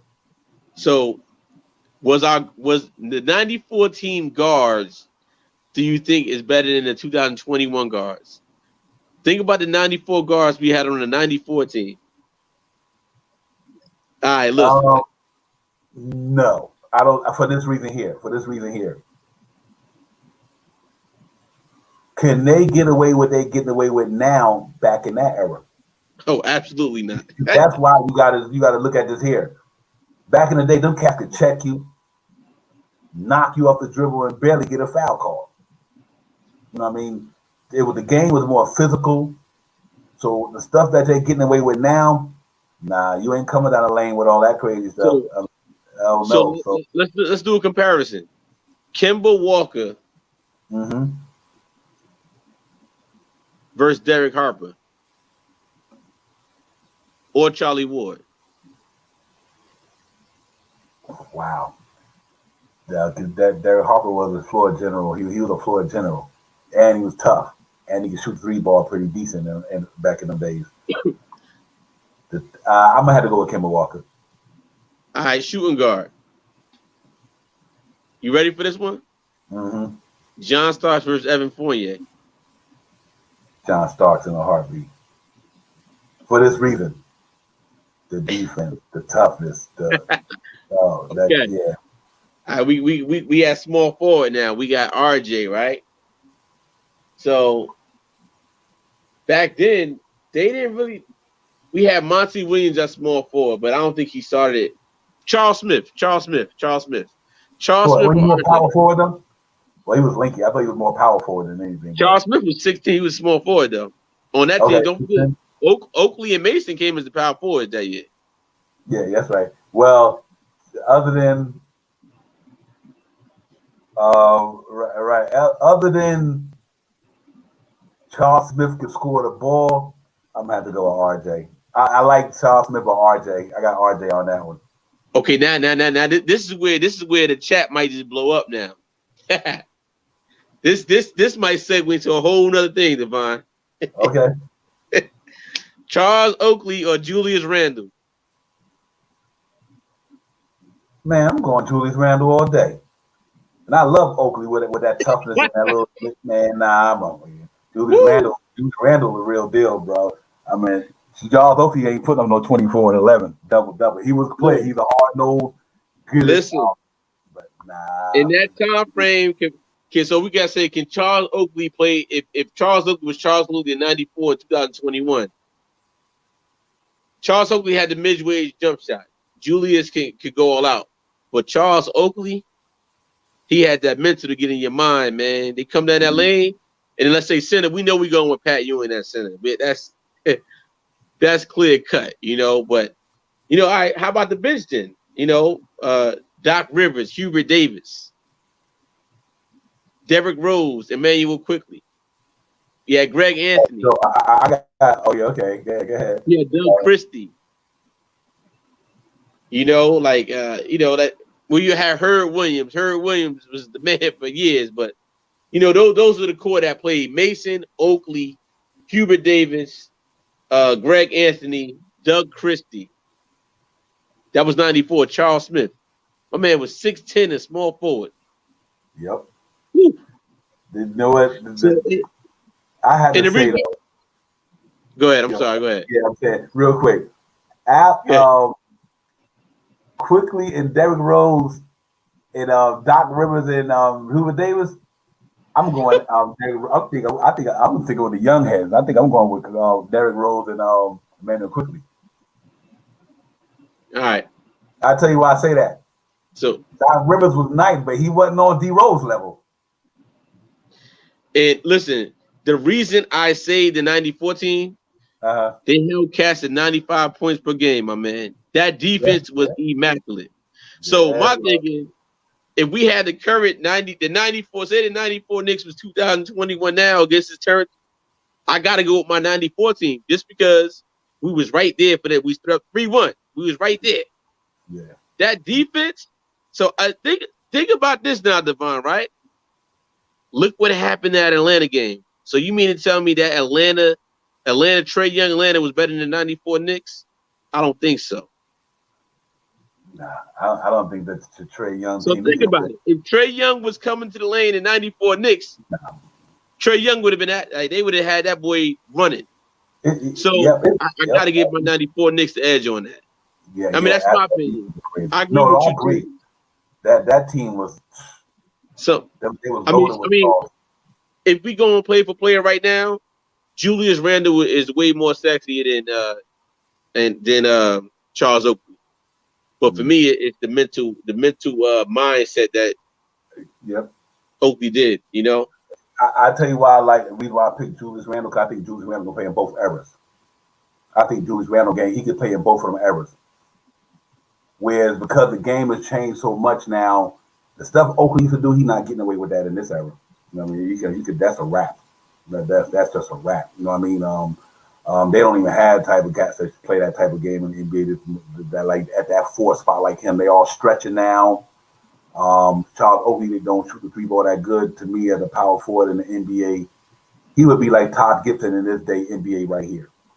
Remember Todd Gibson's game, power forward, shoot the little short little jump shot.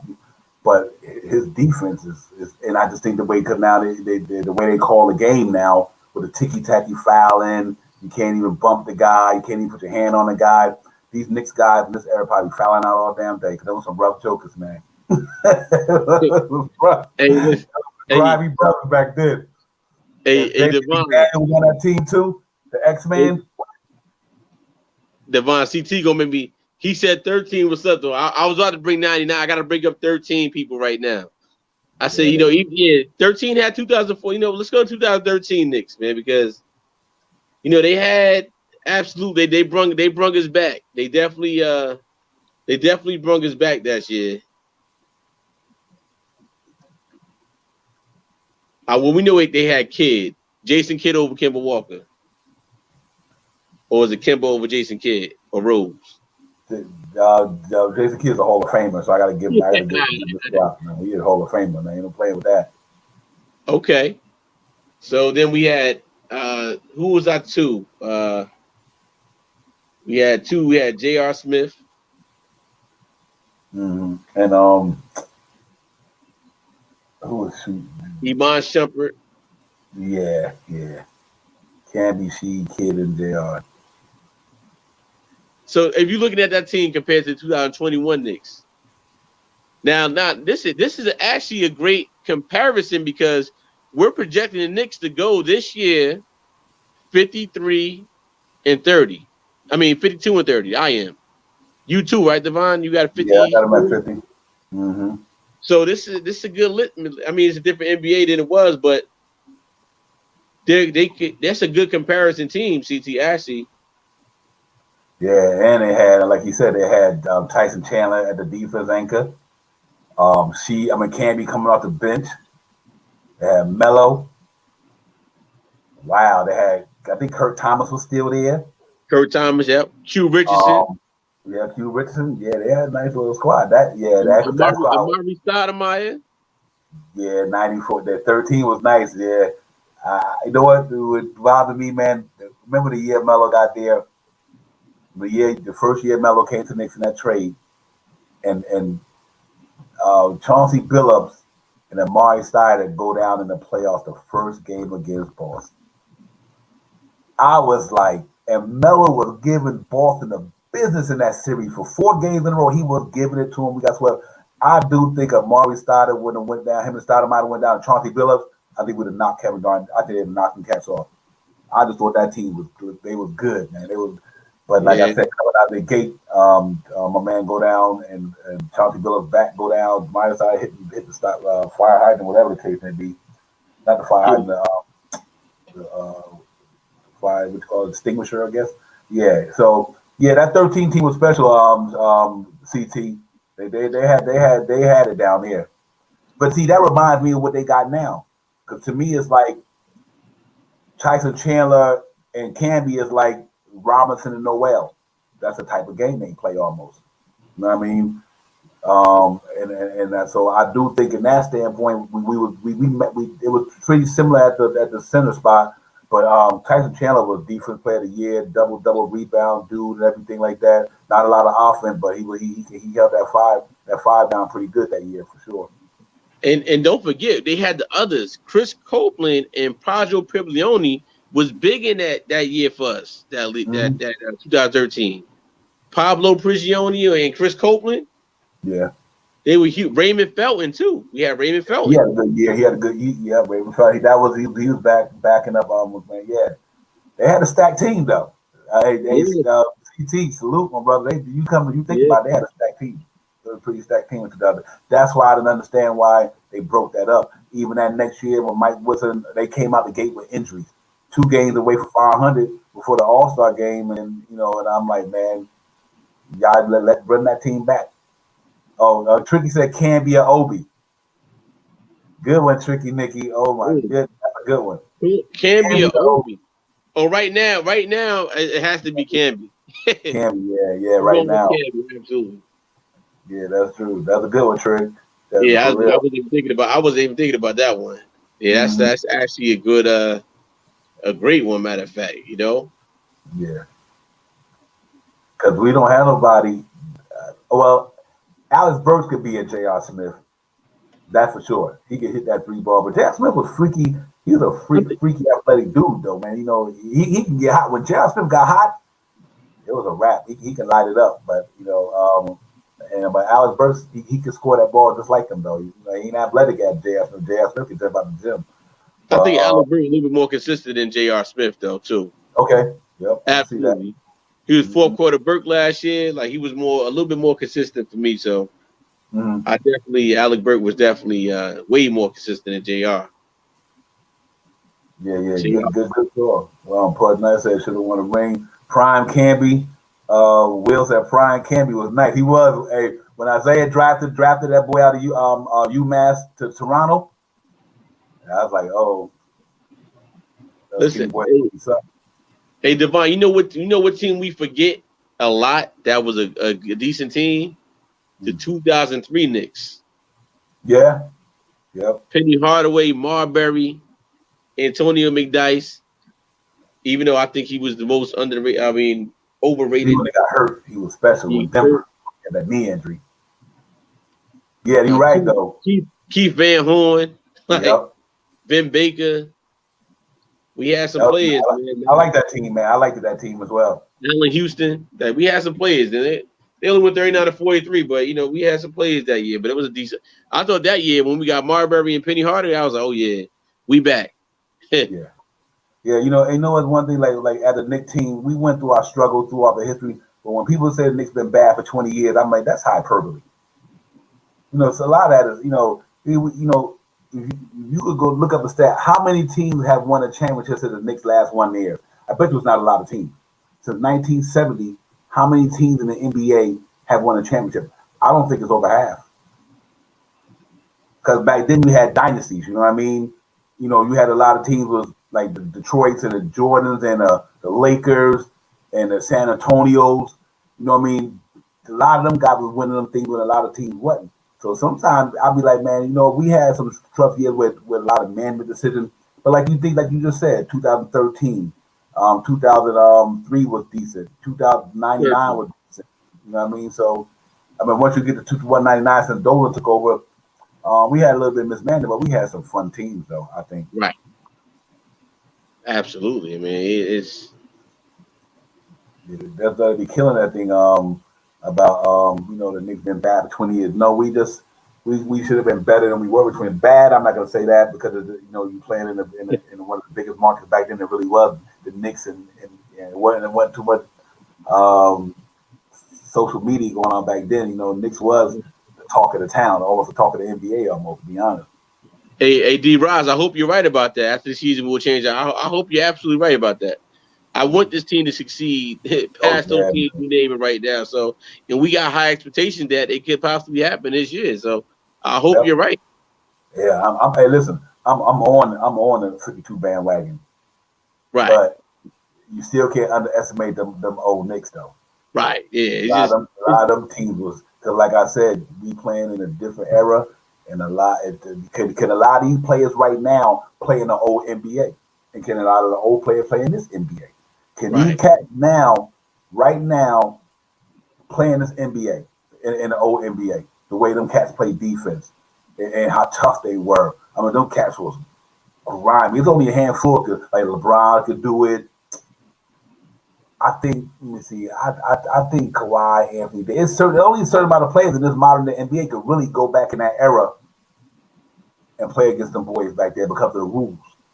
Right. The rules. That's all I say. Just the rules. The rules are different, man, and they just can hand check you, and they knock you on your butt. A flagrant foul in the NBA was like a foul in the bad years of the NBA. You know what I mean? A flagrant today was like just a common foul back in the NBA in about 10, 15 years ago. Hand checking. Now they. They changed the rule this year. Now you jump to the ball, they're gonna play offensive foul on you now. So no more that James Harden jumping up no more. They're gonna call foul on him now, which is good for us. Trey Young will get the same treatment now. So I'm glad. I think that was the right thing to do too, man. Because man, that game would make what it was bad about that too. It made the game boring because now you always got to go to the review cameras. You always got to stop the game of play. And basketball is a game of rhythm. You want to stay in a rhythm. You know what I mean? You got to stop, go check the video. Right. Yeah, I'm like, man, and them fouls, all that throwing your hand, swinging your hand under the defense player, kill all that noise, man. Y'all need Too to much, yeah. Too much. It's too much, man. Like, you don't want that to happen. Mm-hmm. I see CT put in the chat, Devon, who was the most disappointing Knicks team? The most disappointing Knicks team.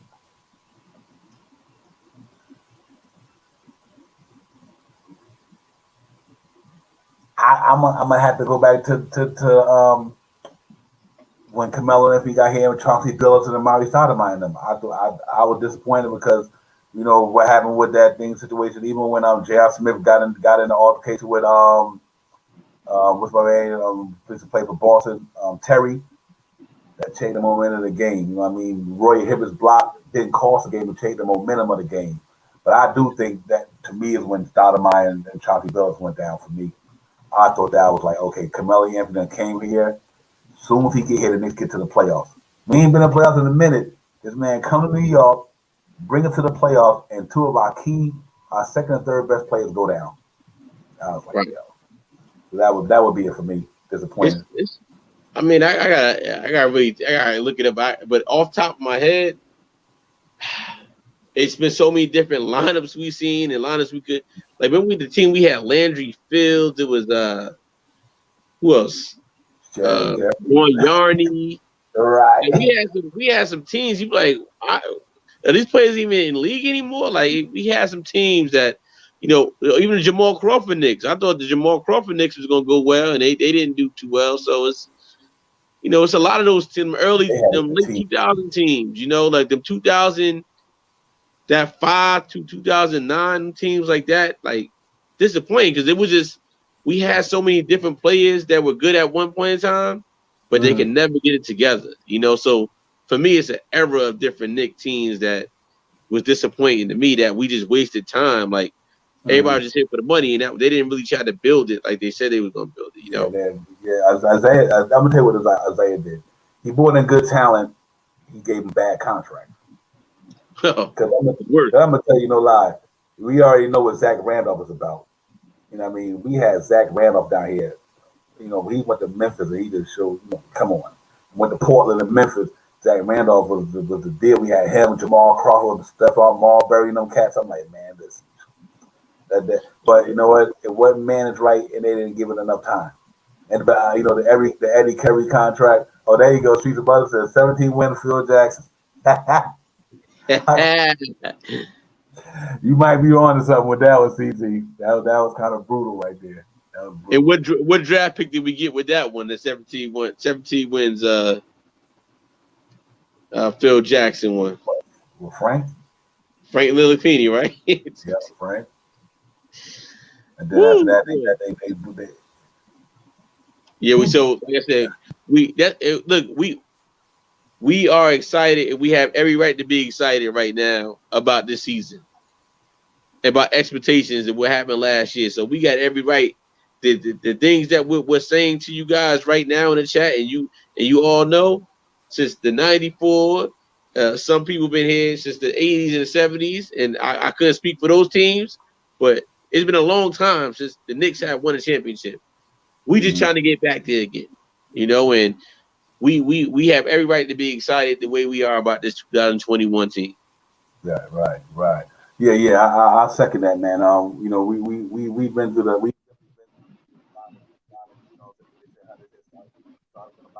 you know what I mean? And that's pretty much what it is. I'm excited about the team going forward. I'm looking forward to the season. Like Will said, 1 more week away from training camp. We're gonna be up here giving to you. We're gonna be on the forefront of all of it. Next we'll talk. We're gonna be in the building. We're gonna be on. You know, we had a great summer, guys. We were able to communicate the whole summer because of the Knicks they stayed relevant. You know what I mean? They got to the playoffs. That made us stay relevant a little longer. Time they got the playoffs, we had summer league and all this stuff, and we had a summer league this year. You know, we had a trade, the draft, free agency. So we had a really pretty good off season for the Knicks, which is not really off to me, but on. I do think, you know, now is to put it all together. And I agree with D. Rouse, man. We looking good now. We are, man. We know the organization's in a good place. They got draft picks, flexibility, cap wise, financial situation. We got decent players down there. And let's think about the guys we brought in this year. Like I said earlier in the cast, let's say if they don't get to play, that's how good this team is. But them guys, to me, when by the time Alex Burks leaves, Grimes should be ready. You know what I mean? Time Noel contract up, Sims should be ready to be a full-time backup center in the league for us. Grimes should be ready in 2 years to be that backup unless he emerges. Him and Grimes, the McBride on the guys, in 2 years, by the time Alpha Payton contract, not Alpha Payton, excuse me, all these other contracts up, these 2-year deals, them guys should be ready. They should be ready. Now I agree with you, man. And I said right now they got the pieces to get that work, and they should have no excuses why they shouldn't be ready. They got all the tools in New York. They got the right people there, and look, they in the Mecca right now. So those guys are gonna want to play and get in and improve themselves so they can get more money because they know, look, the NBA now, the money they're giving out is gonna be even more money in the next 5 years. That's gonna keep coming in. So them guys are trying to live a different way. They see the other way guys living. They want to live the same lifestyle. So, and you in New York, so you have to perform. Tibbs is not gonna let, if you're not gonna perform, you going. You going. Or you're not playing. Right. You want to sit down. So that's why I said the internal competitions is going to be amazing to see. Yeah, I'm looking forward to it. I think I know that center spot is pretty much locked in. I know the guard spot is locked in. The power forward, Julius Randle locked in, Obi locked in. Now, to me, I think Fournier and Alex Burks have locked in. Grimes and McBride will have to beat out them cats to get some time. Yeah, we all know we want them to, and when I say I want McBride to that may take Quickley's minutes, I'm only basing it on defense, but obviously based on what Quickley did last year, I'm reasonable. I know Quickley's going to get a lot of those minutes, and he has to prove himself, but he got this young boy that's down on his back right now. That's a dog on defense that, put like this, New York City is going to fall in love with McBride when he come in the game. He might not even have to score, but if he playing tough defense, the fans in the crowd is going to say, Deuce, they're going to be cheering, put that Deuce chair up on it. They're going to make sure he get in that game. Yep. So that's why I'm high on McBride. Yeah, I think the Knicks trying to reinvent the wheel. I think they're trying to go back to that, a little bit of that era type of basketball where as far as the type of guy they brought in. You know what I mean? I think people underestimate Kemba Walker got attitude. Evan Fournier got attitude. R.J. Barrett got attitude. Julius Randle, them cats got attitude.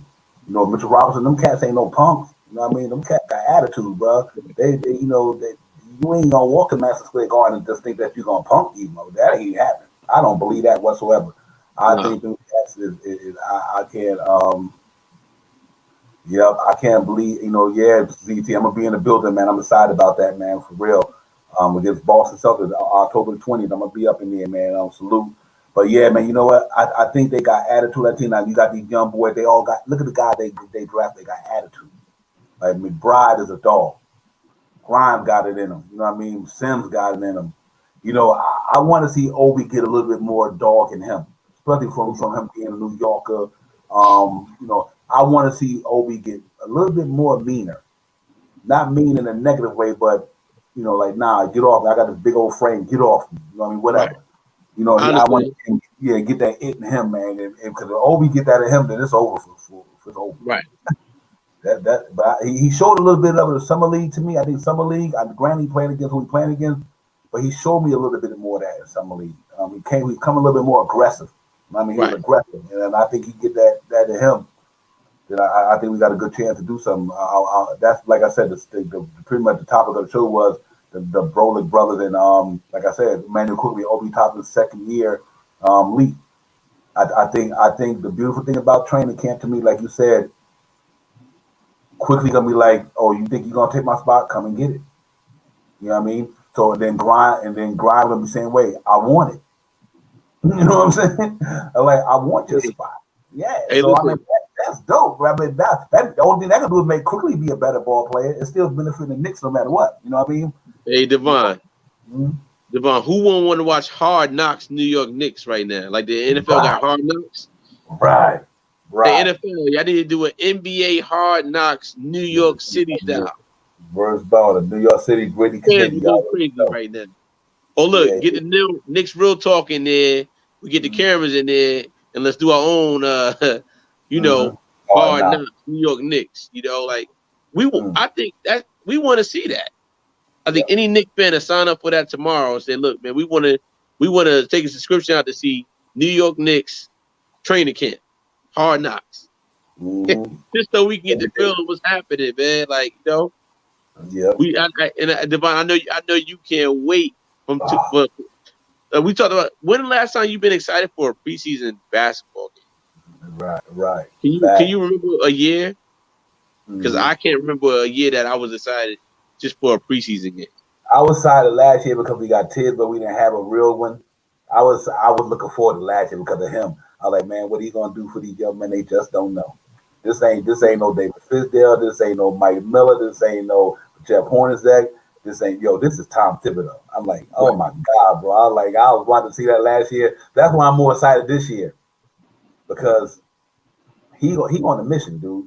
He came here for one reason only, to turn this thing around and get him a ring. He Correct. ain't nothing less. But other than and the most important thing to him is developing these players. That's what he really truly is about. He's a coach. He's a lifer. He's a lifer. Tom Thibodeau is a lifer when it comes to coaching. That's all he do.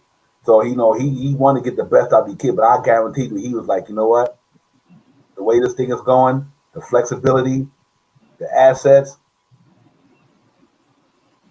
they only a couple players away from doing some damage. The New York Knicks is a couple of players away, or some players got to take some leaps and bounds. But I think we need that one more dude, a real dude.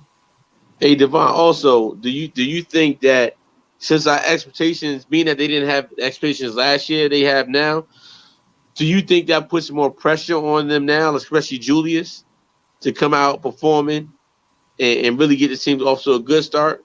Like we seen what happened in the playoffs for him, and he was rushing everything, and it turned out bad. Like, what do you Um, think? I would say I'm not too concerned with the pressure for this reason. He got better talent around him. Okay, He got better talent around him.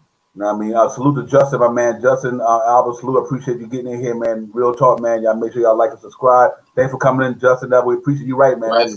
He said, damn right, this season's about to be special. Woo. It is the first time I bought preseason tickets. Justin, I ain't mad at you.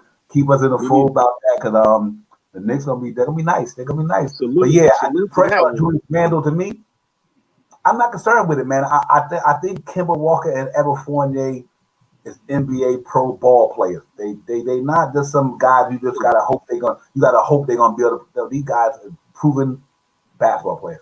So I think with them two coming in, RJ's next maturation, next level, and Richard Robinson, I'm not too concerned about the Knicks on that standpoint because I just think they got some weapons. People they here's the problem with a lot of people who they underestimate the Knicks because they're not household names. You know what I mean? They're not superstar driven, or they looking at the name. They're not looking at their talent. Evan Fournier is not, his name don't sound like who in the league like him that who get a lot of buzz, but don't average the same points he averaged. You know what I mean? You got guys who got better names, but do the same thing he's doing. See, I think because we don't got the sexy name, they underestimate this team. That's what I think is happening to me personally. And you're right. Um, like it wasn't sexy last year, some of the names, Mm-hmm. but Tibbs outcoached him, and he outcoached him by preaching hard work and dedication and getting in that gym, coming in shape to these guys. Now you done had a whole year under Tibbs, so now these captains, Julius, what's happening now is he's installing to the younger guys, quickly topping, get these young guys get Grimes, get McBride in the court, let them know how we do it. Because when training camp come, guess what? It's wartime. We ready. So it's preseason. To me, it's gonna be a dogfight, man. Don't be surprised if we hear some stories come out of Knicks camp like, hey, them guys they fighting in camp. We already hear one story. They getting at Julius said they getting at each other in training camp. So I can see a couple. You know how basketball is aggressive. It's New York City. You're going to get that grimy. So guess what, Devon? Instead of Top instead of being so timid, he might get that out of him. Out of training camp. They're going to get that out of him. Yeah, definitely. Yeah, you want to be in this top 10, right? Okay. Hey, Jericho. let's do a one-on-one, man. Post them up real quick. They go, make the elbow sauce. You know what I'm saying? So some of that stuff that when the cameras ain't picking up, we know it's happening. Yep. Because them young guys, they gonna want to go. Yeah. Hey, McBride, man, listen, get it against IQ real quick, man. Come on. We want to see what we working with. So, stuff the camera can't see. We know that stuff is happening. Yeah.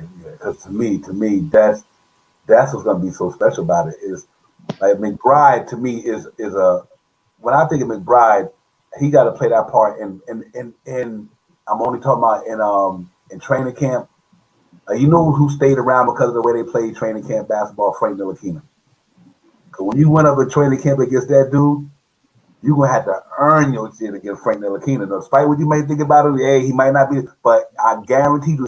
And think about all the Knicks guards who came and left and he stayed because he probably was killing them in practice because they couldn't score him that much. You know what I mean? So he made them better. He could have made them better ball players. They probably didn't take advantage of it. I wish he would have made himself a better ball player. I'm glad he landed on the feet in Dallas.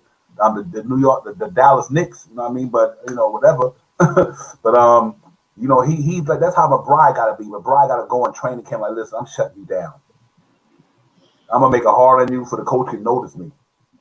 I got to get noticed, and I just think it's a good thing to have like that for sure. Hey, Devon, we will get our answers. Because we know if a guy's doing this thing in training camp or practice, Tibbs is gonna get this guy a chance. He'll be like, oh, well, he must been doing this thing in practice or something. Right. He's definitely gonna get a chance. Knox is gonna get a chance.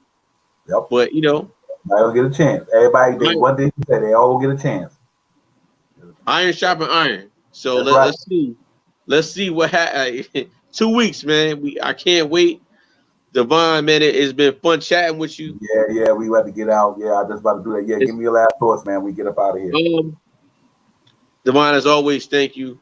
Thank you for allowing me to come on your platform to discuss our favorite team.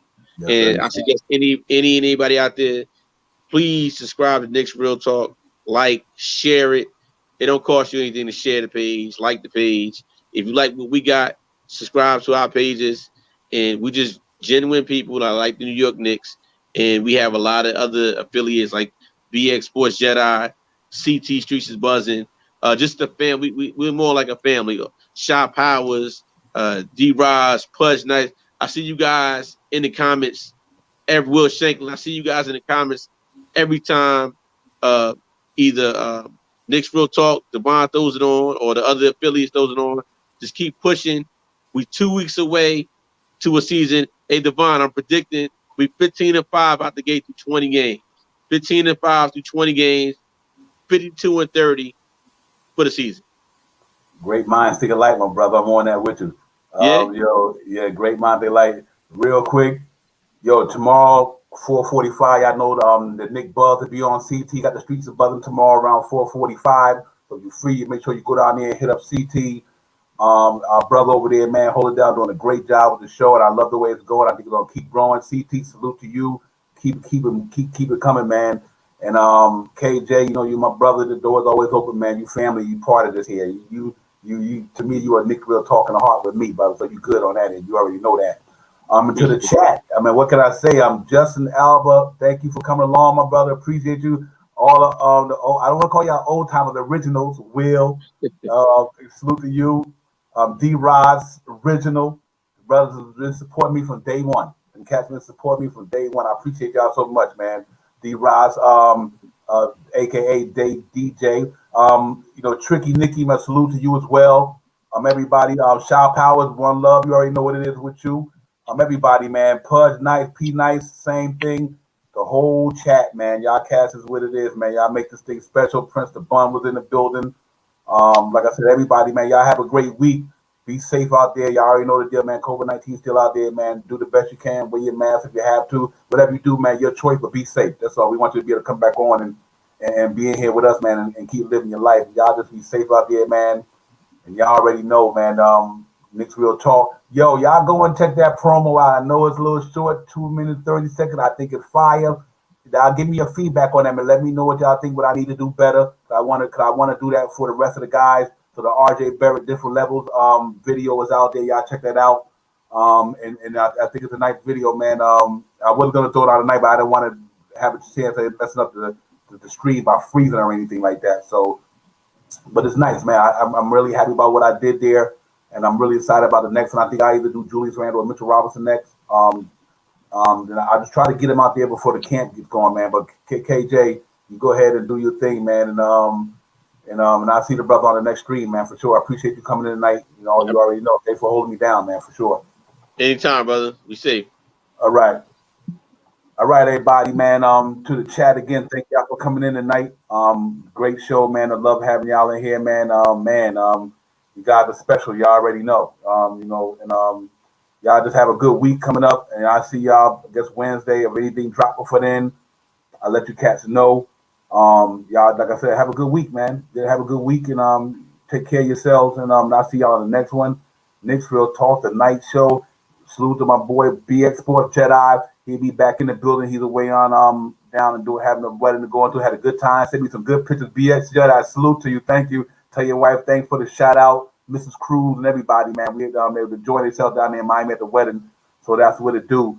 But once again, man, salute to you guys. Appreciate y'all guys. I'm about to get out of here, man, to the next one. Knicks Real Talk, the night show. It's your man Divine, man. I'll see you guys. Yo, salute. Knicks Real Talk, man. Divine. About to get out my grind, hop in the Black Knight. About to make it happen, man. Knicks Real Talk. We all over the place. About to get it popping. Divine Bronx Jedi 7-6. The night show, the morning show. Knicks Real Talk, man. About to get in the Black Knight.